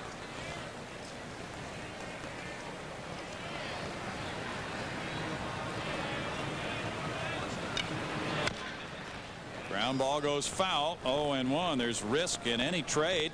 Certainly this deal is fraught with risk for the Astros. It's very much of a short-term nature, getting a rent-a-pitcher, if you will, for 2 months. The future uncertain for Randy Johnson beyond that. On the other hand, the players like it, and Alou talked about it too. He said this really makes us focus on the next 2 months and play very hard. Time horizon is short, and players seem to like that. At this time of year anyway. No balls and 2 strikes. I think a deal like this, even with a good club as the Astros were, can really energize everybody. Drayton McClain reached deep. Randy Johnson will cost about an extra $2 million for these 2 months. And the Astros came in with a budget substantially higher than they had had in previous years. So they've had more expenditures all season long, but hopefully the attendance will pick up to offset some of that. Alou rips a drive to left field. Mark Smith with a play. Got a kind of a late break on it, but he made up for some ground, and out number 2 was a backhanded catch by Smith. It's a tough ball for the left fielder to judge. Right-handed hitter hitting it right at him on a line. Took him a second or 2 to read it, and then he broke quickly. Nice play. That's well stated too, because quite often the outfielder freezes for a moment until he can determine the depth of the fly ball. If you come in, you're really burned on a play like that. Carl Everett will be walked intentionally to work to Ricky Gutierrez. Gutierrez is 0 for 1 with a walk himself, and that came on 4 pitches when he led off the last inning.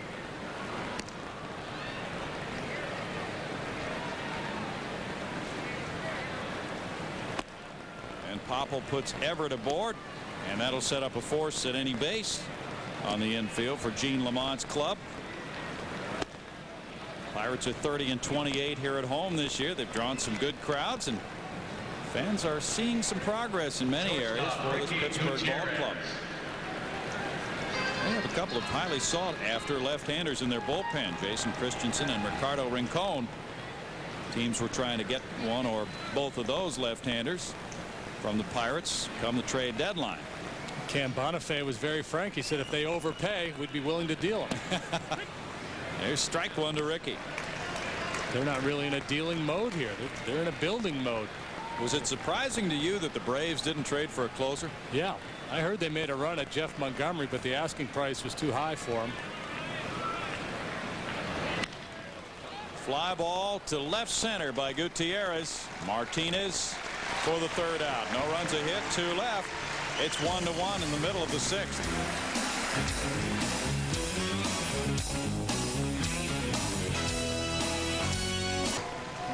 The Astros lead the Pirates, or they're tied 1-1 rather. They lead them in hits 5-3. The Pirates have the only error. We go to the bottom of the 6th inning. Perhaps wishful thinking, as it's Kendall, Martinez, and Young batting for Pittsburgh against Randy Johnson. Kendall, Martinez, and Young a combined 0 for 6 against the big unit today.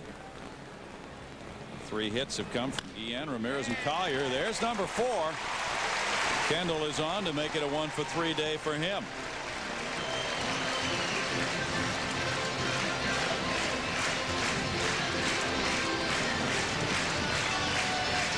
Kendall has 14 steals and 16 tries. Martinez is 0 for 2. He struck out and grounded into a force.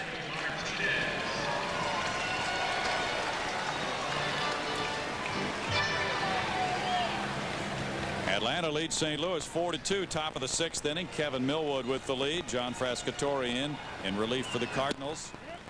Showing bunt. Martinez takes strike 1. Kevin Young's on deck.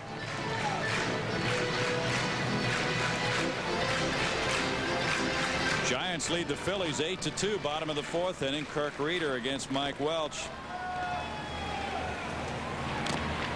Bunted foul by Martinez. It's 0-2. Problem with facing a guy like Randy Johnson is it's hard to get a bunt down. Might be tougher to bunt than he is to hit. You got to kind of turn those shoulders and square up to that big guy. Be a little intimidating.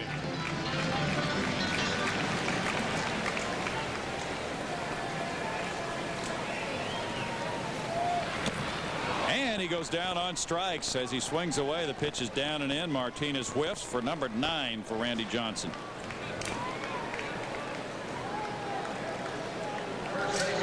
That's some abuse right there. Nice job by Ausmus sliding out in front of that ball.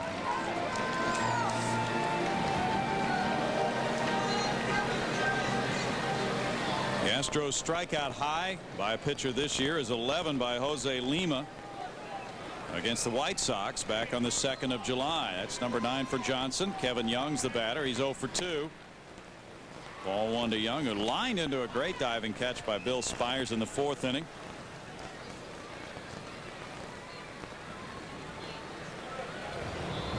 Johnson with a throw over to Bagwell. Bagwell was kidding around with him before the game about how hard he throws to first, wasn't Yeah, he, Jeff wanted to know. He said, how often do you go over there?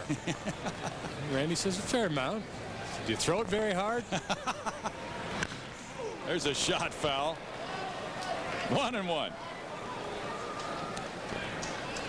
Now the players will have some fun with this. The bogey said, hey, Baggy, you ought to go out there with a glove for each hand. Mets lead the Dodgers 6-1, top of the 5th inning. Reynoso for the Mets. Bohannon for the Dodgers. Crestfallen Dodgers lost in the 9th last night. Young with a bad swing goes to 1-2. That pitch really fooling him down and in. He throws his slider so hard, and yet it's still 8 to 10 miles an hour off his fastball. He throws the heater 94, 95, and beyond. That slider right there was 85 miles an hour. Milwaukee 5, Arizona 1, bottom of the 4th. The runner goes. Swing and a miss. The throw gets by Gutierrez off his glove into center field, but Biggio tracks it down. Kendall in on a stolen base. It was a strikeout of Young. That's the 10th strikeout for Johnson. Kendall gets his 15th steal. This time he goes upstairs with a four-seam fastball. Brad's throw a little bit on the shortstop side, would have been late anyway.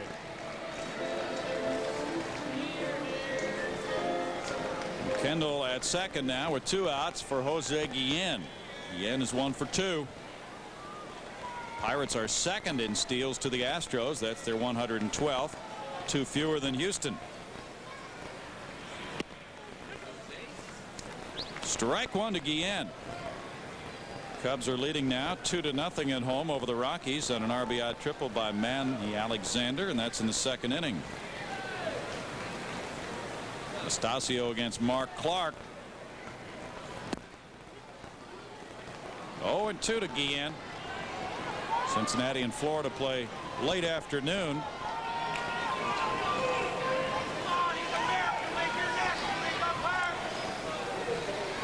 One ball game here in the 6th. The Astros trying for a sweep of this series. Oh, another wicked pitch down and in. Guillen strikes out. Ausmus throws him out to tie the strikeout high by an Astro this year. Johnson gets his 11th. He strikes out the side for the 2nd straight inning, and after 6 it's 1-1.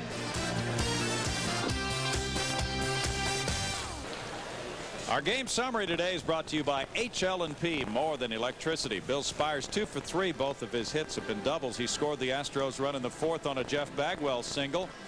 Randy Johnson has struck out 11 in his 6 innings. He's thrown 98 pitches through 6.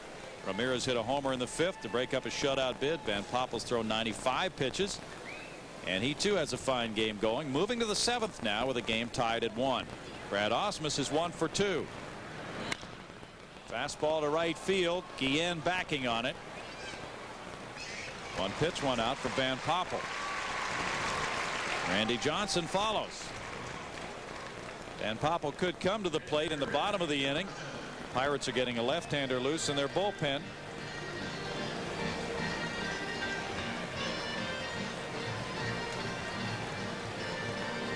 Jeff Tabaka throwing right now. Might be just to get some work. Strike call to Randy Johnson. He's 0 for 2. Johnson couldn't get a bunt down in the 5th inning, and the Astros, who had 2 men on, nobody out, never did score in that frame. Man, Dave, it's too bad. 1-1.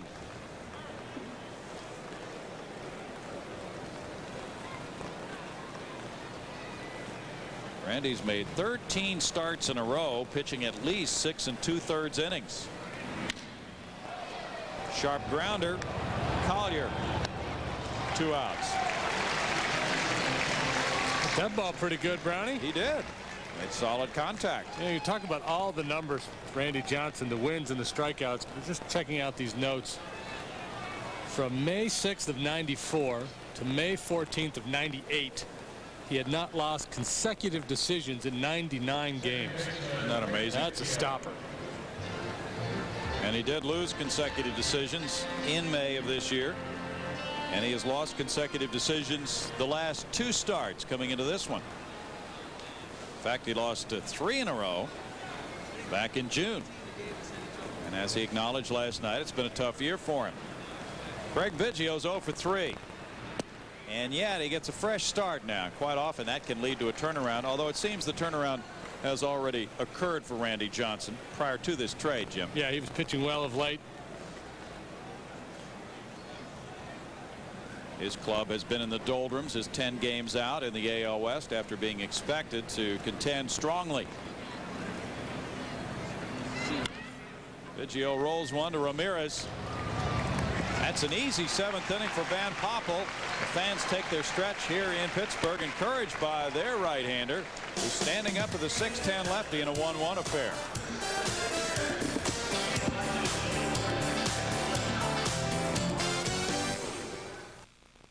we've got the shows you know.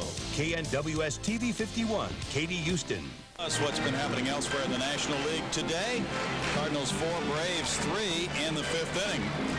And the Padres and Expos are in the 7th, 4-1 San Diego. Giants 9, Phillies 3 in the 5th. Mets 6-1 over the Dodgers in the 5th. Brewers lead the Diamondbacks 5-1 in the 5th. Cubs over the Rockies 3-0 in the 3rd. There's ball 1 to Mark Smith in the bottom of the 7th inning here. It's 1-1. Smith is 0 for 2. He struck out looking in the 4th inning. One of 11 strikeouts for Randy Johnson in his Houston debut.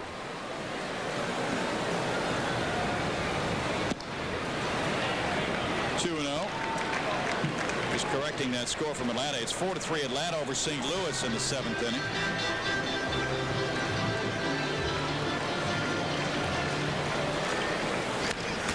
Foul back, 2 balls and a strike to Smith.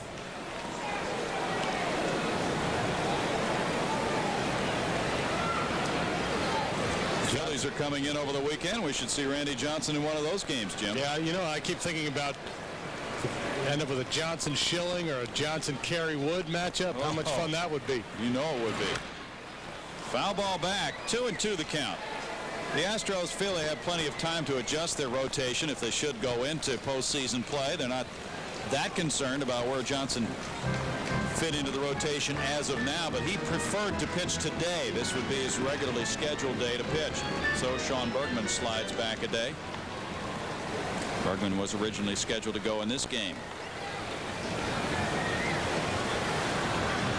Eric Davis has extended his hitting streak to 20 games for Baltimore. 7-0 Baltimore at Kansas City in the 5th. Liner to left for a hit for Smith. Alou drops the ball. Smith will hold at first base. There's a lead single. The Pirates got a lead single in the 6th inning by Kendall.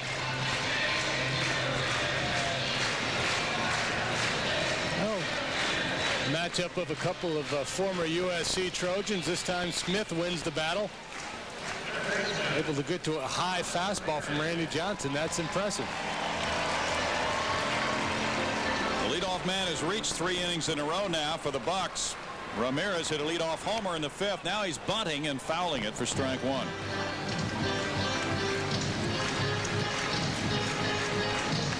Top young talents in the Pirate system has come to the big leagues this year, and he's gotten more than 180 at bats so far. He has only 1 sacrifice bunt for the season. I think he's been asked to bunt again, Brownie. Oh, maybe not. Base hit center field. Smith to second base. First and second, nobody out for number 8 hitter Lou Collier.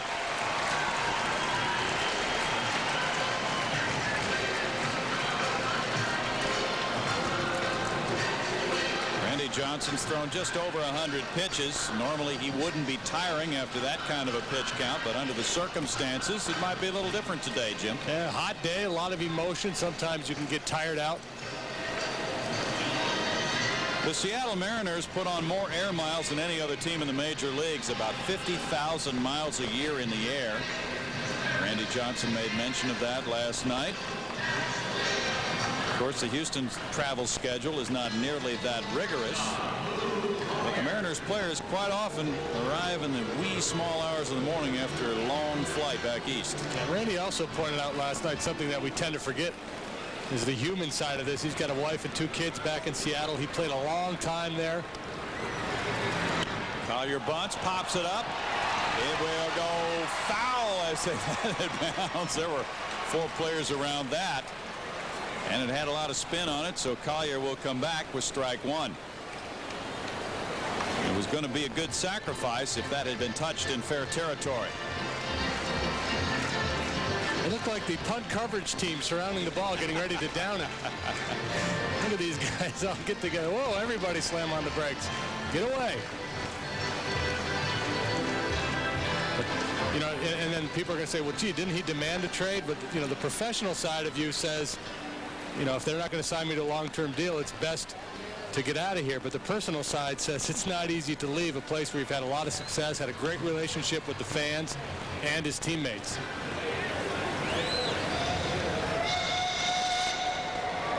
Mariners all all-time leader in wins, shutouts, walks, and strikeouts.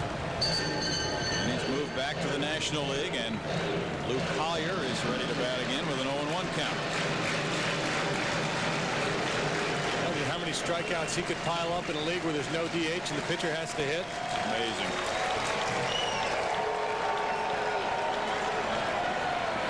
Collier bunts it, foul, third base side. It's 0-2. One thing that Bagwell can create for the batter, a need to bunt it in the other direction. And the last thing you want to have to do as a bunter is try to be fine when you've got Johnson on the mound. You'd like to just be able to push that ball in fair territory, but Bagwell makes that tough.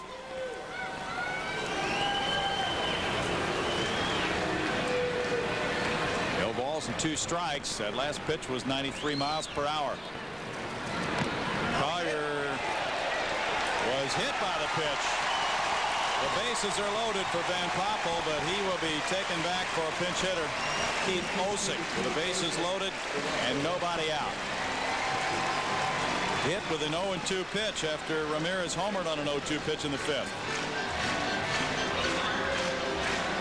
Yeah, squaring around to bunt. He was trying to throw that slider way in under the hands. It's a very difficult pitch to bunt fair, just a little too tight. Keith Osick from LSU, backup catcher and all-around handyman, a 205 hitter, no homers and 6 runs batted in. Comes up to pinch hit for Van Poppel. They appeal at first. He checked his swing, and it's ball 1.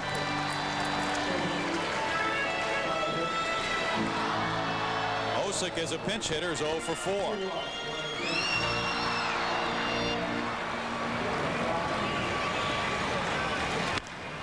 Little looper. Bagwell over. Can't get there. It's in the camera box. Jeff banged his knee on that box. It appeared. 1 ball, 1 strike to Osick. Van Poppel went 7 innings.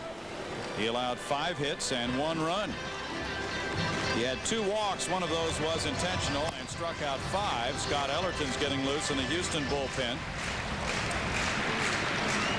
And Poppel could be the winning pitcher if the Pirates take the lead here. Foul back. 1-2. What a great job by Todd Van Poppel today. Up against it, facing Randy Johnson. Not to mention the best scoring team in the National League. And he came in here with an ERA over 7. Nicely done. Jason Christensen's getting loose in the bullpen now. Oh, what a strikeout that Johnson really needed. That's number 12. And now it'll be Polkovich, new Astros season high. Didn't take long for Johnson to get that mark. Good slider down and in.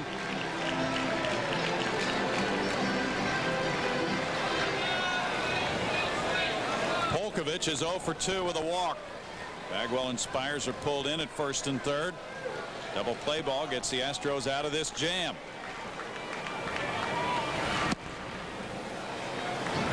Upstairs for ball 1.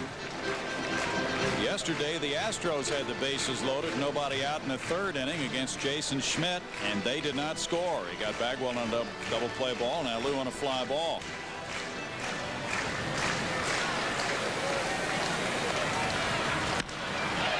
To right center. Deep enough. Bell with a catch. Here's the tag at third. Mark Smith coming home. It's 2-1 Pirates. Polkovich gets his 10th RBI.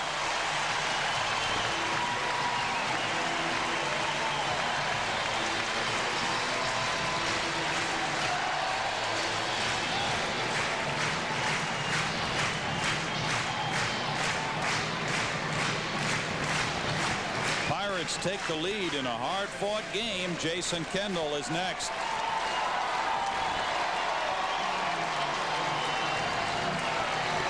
Spires, Bell, and Bagwell due up in the Houston 8th. Kendall's 1 for 3, a single to right in the 6th. Ball 1.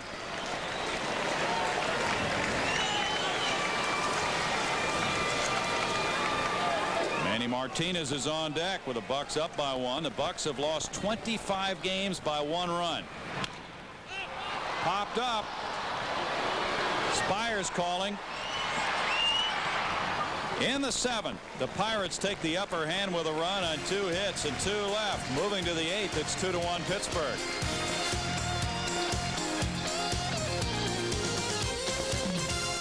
Fielder Turner Ward is in the game, replacing Mark Smith, who went 1 for 3 and scored the go-ahead run. The new pitcher is lefty Jason Christensen, who's had quite a fine year. He's 1-1 with 4 saves and a 1.63 ERA, and almost unhittable this year, Jim. Yeah, 55 punch-outs in 49 innings. League batting 192 against Christensen. He's 28 years old. One of those guys that a lot of clubs were after as the trading deadline neared.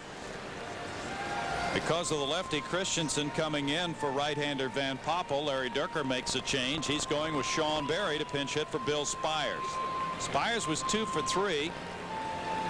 The right-handed bat of Berry comes up with a .286 batting average for 192 at-bats. 6 home runs, 28 runs batted in. As a pinch hitter, Sean 2 for 13 with an RBI. This is Christensen's first appearance against the Astros this year. Last year he was 1-0 against them in 4 games. Won a ball game in Houston in late September. Hard thrower. There's ball 1.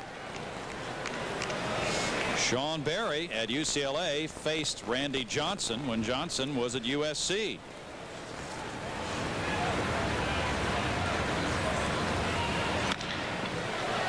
Base hit to left field by Berry. Turner Ward comes in to field it, and Berry gets a pinch single. The Astros really haven't hit very well in pinch hitting roles. But Sean Berry that time jumped on a 1-0 pitch, and he's on for Derek Bell. Sean's been frustrated because the playing time just hasn't been there for him lately. This lineup sets up so well with Spires in the 2-hole. And if they weren't getting so much production from Malou and Everett, Sean might be getting more at-bats. But he's continued to swing it well. Derek Bell's 1 for 3, getting an infield hit in the 6th inning. Ball 1 to Bell from Christensen. Christensen signed as a free agent in '91. 6'5", 230 pounds. Last year he was 3-0 with a 2.94 ERA for the Pirates in 39 games. 1 ball and 1 strike to Bell. Jason's from Omaha, Nebraska. He signed out of a tryout camp. Jim Leland came to Buffalo to scout him during the major league strike in '94, and the next year he was a major leaguer for 63 games with the Pirates. He had elbow surgery in '96, but throws hard. Graduate of Iowa Western Junior College. John Lieber went to that school too. It's a factory. Spits out baseball players. 2 balls and a strike. Derek Bell's been a late inning hitter. Bagwell's on deck. No warm-up activity right now in the Astros pen. 2-2. Pirate bullpen has the 2nd lowest ERA in the league, 2.93, with 8 wins and 17 losses. When you look at the numbers, everything about this guy is tough. 49 2/3 innings, 14 walks, 1 home run. Doesn't give you many ways to beat him. In the dirt. 3-2 now to Bell. Sean Berry's checking with Jose Cruz about the signs given by Mike Cubbage over across the diamond at third. Christensen had struck out 7 of the last 13 men he faced coming into this appearance, including all 4 Atlanta batters he faced last Saturday and getting his 4th save. Bouncer with a runner going, no play at second. Collier gets Bell. So Berry was moving on the pitch, and that avoids a double play or a force at second. Bell retired, 1 out for Bagwell. Good move as it turned out for the Astros. And a good play with the combination you had. Christensen throwing that sinker slider down. Gets a lot of ground balls, and Derek Bell hits the ball on the ground a lot. So you're looking for trouble if you don't start the runner. Bagwell had that RBI single in the 4th inning. The Astros have managed 6 hits today. 2 of those doubles by Spires, all the others singles. Bagwell, who struggled last year against left-handers, has hit very well against southpaws in '98.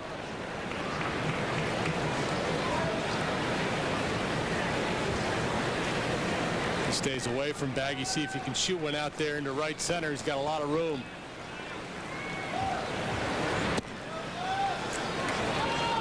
Two and 0 to Jeff. There's the room Jim talked about.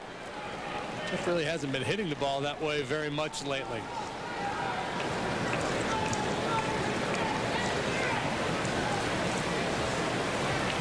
Bagwell 3 for 3 in his career against Christensen, including a homer and 4 runs batted in. 3 balls and no strikes.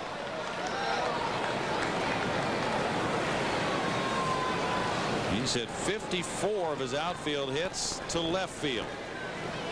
Not many to right.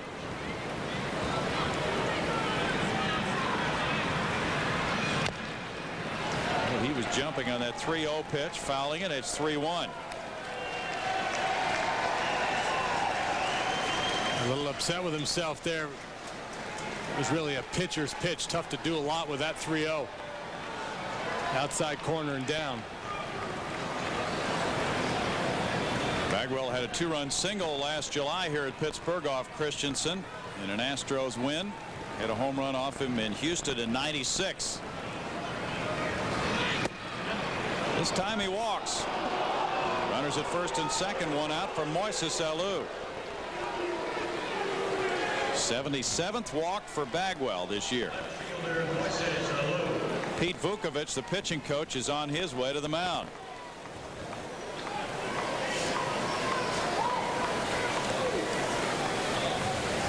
Somebody must have froze to death out here last night, Vuk. Vuk's got the jacket on. It's an 85-degree day.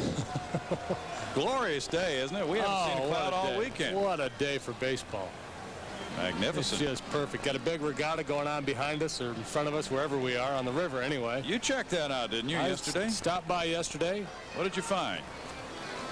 I found a lot of Steeler fans. That's not too saw hard some to guys find. doing tricks on jet skis. A lot of different meats on a stick available. Cotton candy, all that good stuff.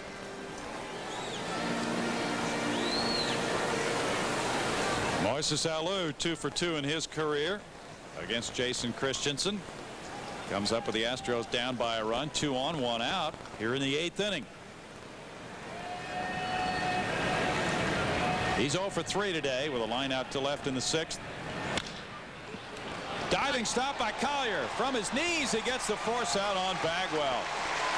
That's quite a play for the second out by Lou Collier. The Lou's rain down. Boy, he made a great play yesterday. And another dandy right here. Run-saving play. Smart play by Polkovich, too, not even to think about trying to turn it. He tries to be real quick there. He might end up botching that. Carl Everett bats next. Gotta be kidding me, Lou. Yeah, he came up big just when the Pirates needed him. Everett's 0 for 2 with a walk. Ball 1 to Carl, is 1 for 5 in his career against Christensen.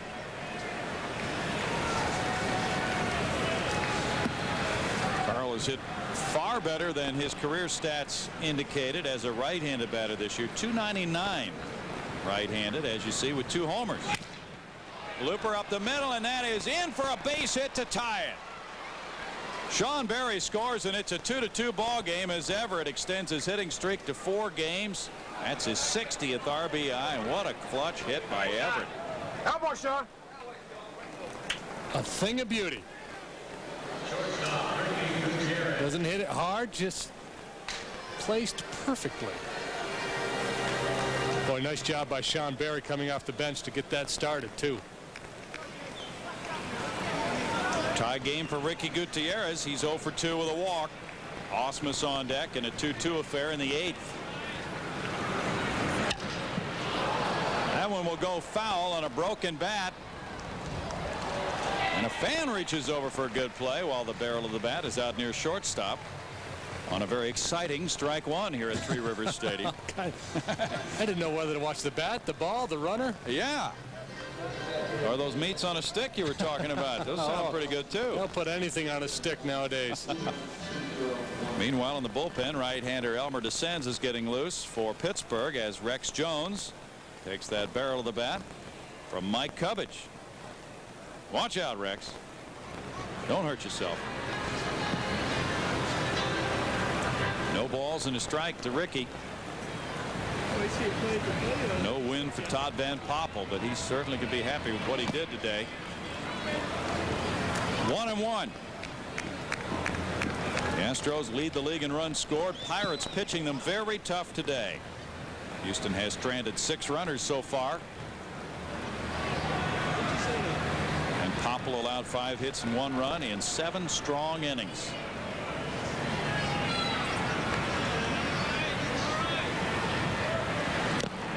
Gutierrez fouls it back 1-2. Just looking at Van Poppel, and as he is a spectator on the Pirate bench, you think that sometimes a pitcher who's been through the wars, so to speak, rushed to the big leagues at an early age, sent back down to regroup to learn some things, might really flourish here in a very low pressure environment, Jim. I think this would be a real good fit for Todd.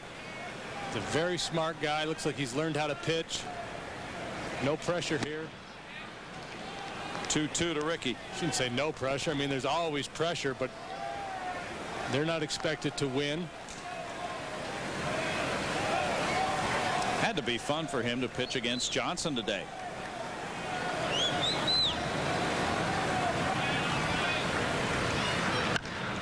Line drive, base hit into the right field corner. Alou will score to give the Astros the lead. Carl Everett's being sent home by Mike Cubbage. And the relay throw not in time. It's a 2-run double by Ricky Gutierrez, who claps his hands together. The Astros have a 4-2 lead. What clutch hitting by Everett and Gutierrez here in the 8th. Boy, look at that dugout. Everybody up. Great hitting. Nose right on the ball. Takes it the other way. Great job against this left-hander who hasn't given up much all year. That's outstanding work with 2 outs here in the 8th inning. The Astros leading it now 4-2. They've rallied for 3. Brad Ausmus will be placed on intentionally. Randy Johnson due up next. No stirring in the Houston bullpen. Gutierrez has really had kind of a tough time the last 3 weeks. Drives in runs number 31 and 32. Oh, what a great job. A couple of big 2-out hits. You know that they want to win this game, obviously, but they really want to win it. They put that W in Randy Johnson's column, too.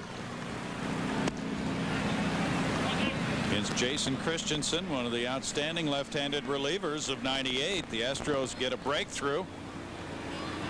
And now after Ausmus reaches for the 2nd time on the free pass, everybody looking to the on-deck circle to see Tony Eusebio come out. And with that, Scott Ellerton gets up in the Houston bullpen. So Ellerton, who's 6'7", wearing number 50, comes in after the 6'10", number 51 Johnson goes the first 7, allowing 6 hits and 2 runs. Johnson walked 1, he hit a batter, and he fanned a dozen. Oftentimes when you first come to a new team, it's tough to feel like you fit in, but no better way to go out and contribute a great effort like Randy Johnson did today. Eusebio takes ball 1. Tony's been driving in runs in his last couple of starts. He's hit 279, 1 homer, and 26 RBIs. He had 2 RBIs Friday night as he caught Mike Hampton,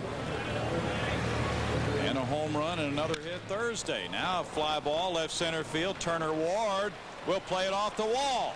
Gutierrez scores. Ausmus coming into the plate. Relay from Collier, and Ausmus is out. Luke Collier makes another big play on the throw to Jason Kendall. But Eusebio comes off the bench to make it an RBI double in a pinch hit roll. Two big pinch hits by Berry and Eusebio. And the Astros get 4 in the 8th inning to take a 5-2 lead.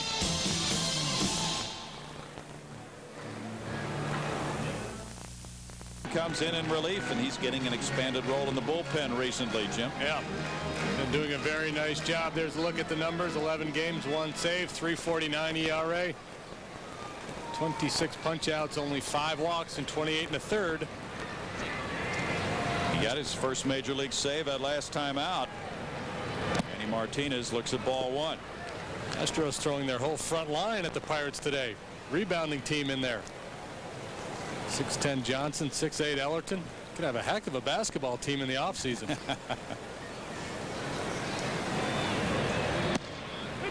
Strike makes it 1-1. Martinez has struck out twice. Ellerton got his first major league save last Wednesday night against Florida, going 3 innings, 2-hit, no-run baseball. 1 ball and 2 strikes. He's one of 8 different Astros to have saves this year. Billy Wagner due back Friday night against the Phillies. Bagwell to Ellerton. There's 1 out. You just have to like Ellerton more and more almost every time you see him, Jim. I like the way he just has so much confidence, throws the ball both sides of the plate very well, has confidence in all his pitches. And you know his name was in those trade talks. That's who the Mariners wanted. Anybody else the Astros were talking to, I'm sure they wanted Ellerton. The Astros able to hang on to him. Greg McLean said that he was one of those sought by the Mariners, and the Astros said no deal. Ball 1 to Kevin Young. Young is 0 for 3. Lined out to third in the 4th. 1-1 the count. Sean Berry stays into play third. Bill Spires made the big play earlier on Kevin Young. So Berry's at the hot corner. He and Eusebio with big pinch hits in that 8th inning rally. It's one element of the Astros offense, a very high octane offense, which has been missing much of this season. So this might give the pinch hitters a little bit more confidence for the future. That's a tough roll, though. 3-1 to Young.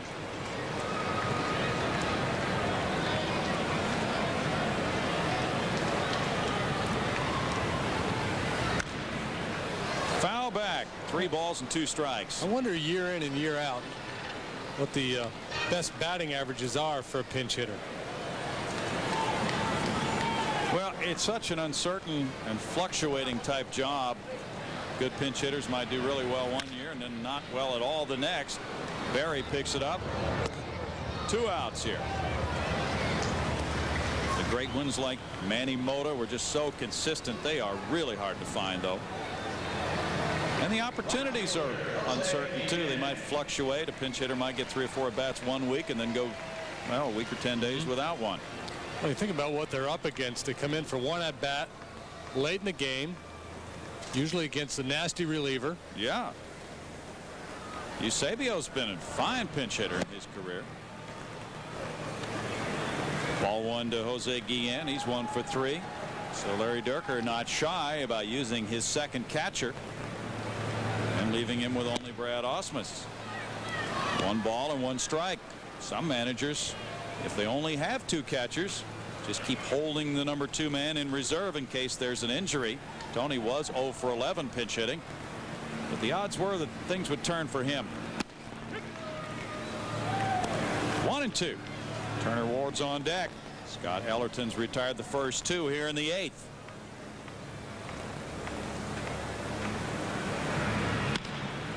Ellerton gloves it. Nice play by the big pitcher, who tosses out Guillen to make it a 1-2-3 8th and send the Astros to the 9th, leading 5-2. And to sweep this 3-game series, they lead it now by 3, and they'll be hitting against Jeff McCurry. McCurry, pitcher number 3 of the day, comes in with an 0-1 record and a 2.08 ERA for 3 games as a Pirate after pitching very well at AAA Nashville. Jim. Hey, made the All-Star team in the Pacific Coast League. Sinker slider guy. Saw him a little bit on Friday night. 2/3 of an inning, 1 hit, no runs in the Astros 7-4 win Friday night. He was purchased July 23rd from Nashville, where he had 23 saves. Craig Biggio takes ball 1. Biggio 0 for 4. Jason Christensen could be the loser in 1 inning. He allowed 4 hits and 4 runs, walking 2 without a strikeout. Biggio looks, and it's a strike. 1-1 to Bitch. Astros have out-hit the Bucks 9-6. Biggio bunts, and he fouls it. 1-2 to Craig. McCurry, 28 years old, was with the Rockies last year for 33 ball games. Pitched in 40 innings. He was a Rule 5 draft choice by Colorado from the Pittsburgh roster, and then waivers to Detroit in '95. So he's bounced around a little bit, and this is his second stint with Pittsburgh. Line drive to right center. Biggio might try to stretch. Nope. Played capably by Guillen. Biggio on with a single here in the 9th. Biggio's first hit of the day, picked down a high slider. It's McCurry's 23 saves when he was recalled led the PCL. Having a hard time coming to terms with the fact that Nashville is in the Pacific Coast League. Yeah, because that's a change. Nashville used to be a Double-A club in the Southern League? They were in the Southern League. Then they were a Triple-A club in the American Association, but that's been disbanded, merged. Sean Berry ignited the go-ahead rally in the last inning. Biggio with a huge jump steals it easily. That's his 34th of the year for Biggio. Watch this jump. Could have had it standing up. Yeah. So McCurry had a mental lapse. Jason Kendall out to talk with him now. Biggio got the Astros 10th hit. Now he steals a base. The Astros lead by 3. They're looking for more with Berry, and a 1-0 count awaiting McCurry.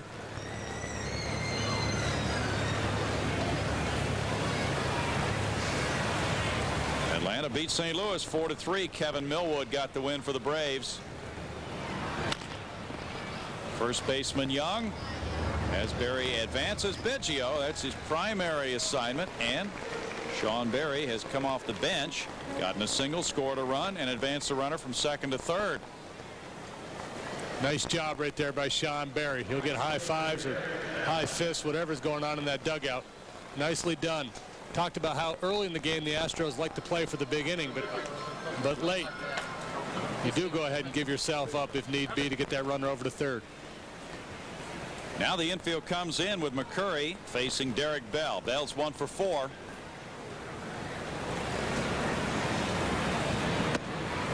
Ball 1 to Derek. Jeff Bagwell on deck.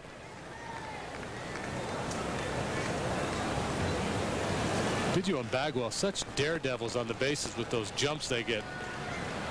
Waiting to see that old Little League try where they break when the catcher throws it back to the pitcher. 2 balls and no strikes. Jeff McCurry fits into the theme of the day. Tall pitcher, 6'6". Born in Tokyo, but he went to St. Thomas High School in the Houston area. San Jacinto Junior College. Played basketball at TCU. 2-1 to Bell.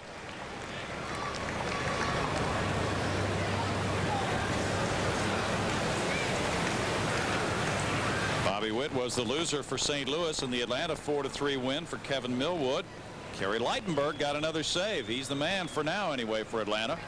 Might be John Smoltz in the postseason, according to rumors. 3-1. That would be pretty drastic, though, wouldn't it, for the Braves? Be some risk involved.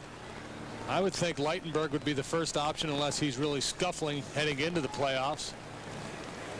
I like the move on Smoltz's part, though, to volunteer. It's all about winning at that stage. Forget about individual stats. Ball 4 puts Bell on. Runners at first and third now. and 1 out for Jeff Bagwell.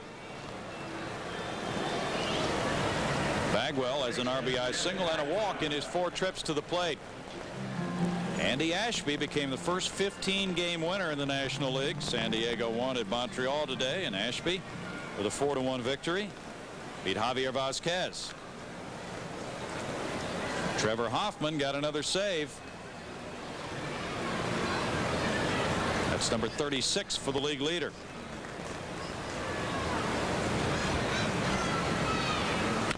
Bagwell to left center. Martinez with the grab. Here's the tag by Biggio. He'll score easily, and it's 6-2 with Bagwell getting his second RBI. That gives him 70 for the year.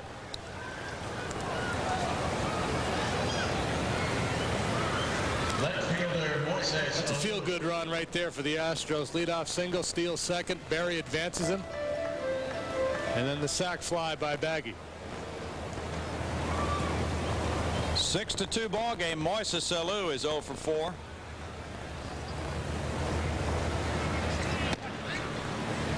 Ball 1 comes up and in on Alou.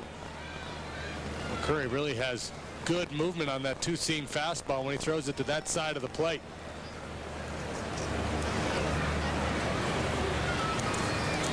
Now they'll go back outside with a slider.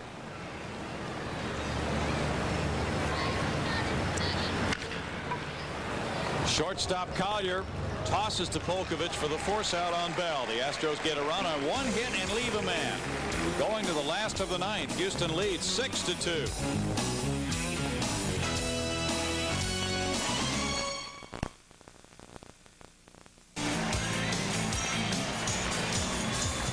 Houston Astros baseball on KNWS is brought to you by Southwest Airlines. With fares so low you have the freedom to go places. And by Southwestern Bell, your friendly neighborhood global communications company. The Astros lead it by 4, 6-2. Scott Ellerton has thrown strike 1 here in the bottom of the 9th inning to Turner Ward. Pirates have been held to 6 hits by Randy Johnson and Scott Ellerton. Ward is up for the first time. The count 1 ball and 1 strike on the switch hitting outfielder. Ward's hitting .260 with 5 homers, 35 runs batted in. He pops it up. Sean Berry fighting the sun. Gutierrez calls him off it. Rickey takes care of the first out. That's 4 straight for Ellerton. Ellerton, since going to the bullpen after his first 2 starts, has an ERA of 1.13 in 9 relief appearances, with 11 strikeouts and 16 innings in relief. They gave up a run against St. Louis on July 12th, a run against the Dodgers on July 22nd. Every other outing has been spotless. Aramis Ramirez has 2 hits, one of those a home run in the 5th inning off the big unit. That's ball 1 to Ramirez. Al Martin's in the on-deck circle to pinch hit for Lou Collier. 1-1. This bullpen has really worked well, banding together in the absence of Billy Wagner for 2 wins and 4 saves. Liner goes foul, and it's 1-2. Ellerton a part of what's been happening in the bullpen, along with Jay Powell, Doug Henry, Trevor Miller. There's Henry warming up now. C.J. Nitkowski and Mike Magnanti. And they have an ERA under 2 since Wagner went out with the injury. Good high heater, and Ramirez is gone. First strikeout for Ellerton. Ellerton showed you a little something right there. Reaching back for a little something extra. 95 miles an hour. Well, the Astros thrown 13 feet worth of heat at these guys today. Number 1 draft choice from Lamar, Colorado, faces the pinch hitter Al Martin. Here's strike 1. Martin doesn't nearly catch up with that fastball. Al, a .236 hitter, has 10 homers and 41 runs batted in for 369 at bats. He's 3 for 9 pinch hitting. Lays off the high one. 1 ball, 1 strike to Martin. He's got good giddy up on his fastball today. That's as opposed to bad giddy up, Brownie. Oh, yeah. Have bad giddy-ups. Whoa, there's the changeup. That's when you're riding a Shetland pony. 1 ball and 2 strikes. I can tell you a little bit about that bad giddy-up. Randy Johnson has fanned a dozen. Ellerton tries for 2 perfect innings to wrap it up. 2 balls, 2 strikes. It wasn't long ago one of the concerns for Larry Dierker was the power arm in the bullpen. Now he's got an abundance. There was a 3-run lead when Ellerton came in, so he can get the save. 3-2 though to Martin. Doug Strange, a switch hitting infielders on deck.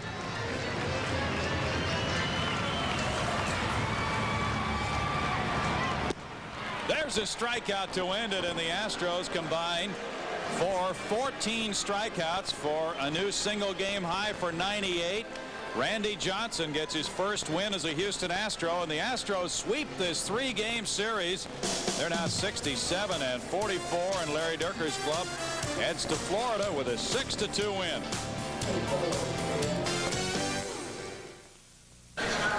Well, the Astros are having fun in the month of August. They are coming off a sweep now over the Pirates as a result of this 6-2 win. Randy Johnson's first win as an Astro. He struck out a dozen in 7 innings. And it was Jason Christensen losing it. He's 1-2 now. Scott Ellerton got save number 2. And Jim DeShays, everything clicking for Houston today. Dominating pitching performance between Johnson and Ellerton. 14 strikeouts, only 1 walk.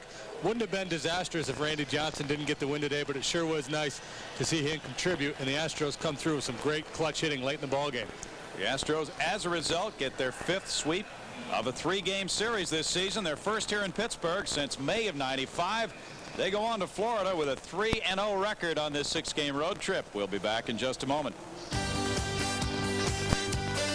6-2, the Astros win it to sweep the series. Randy Johnson's first win as an Astro, beating Jason Christensen. Scott Ellerton gets the save, and the Astros head for Florida for tomorrow night's game with Bergman and Larkin scheduled to pitch. For Jim DeShays, Bill Brown saying so long from Three Rivers Stadium in Pittsburgh. Final score was 6-2 Astros behind the big unit. Be sure to join us again tomorrow night. Sean Bergman shoots for win number 11 of the year. It's the Astros and the Marlins at 6 o'clock. You've been watching Houston Astros baseball coverage on KNWS TV.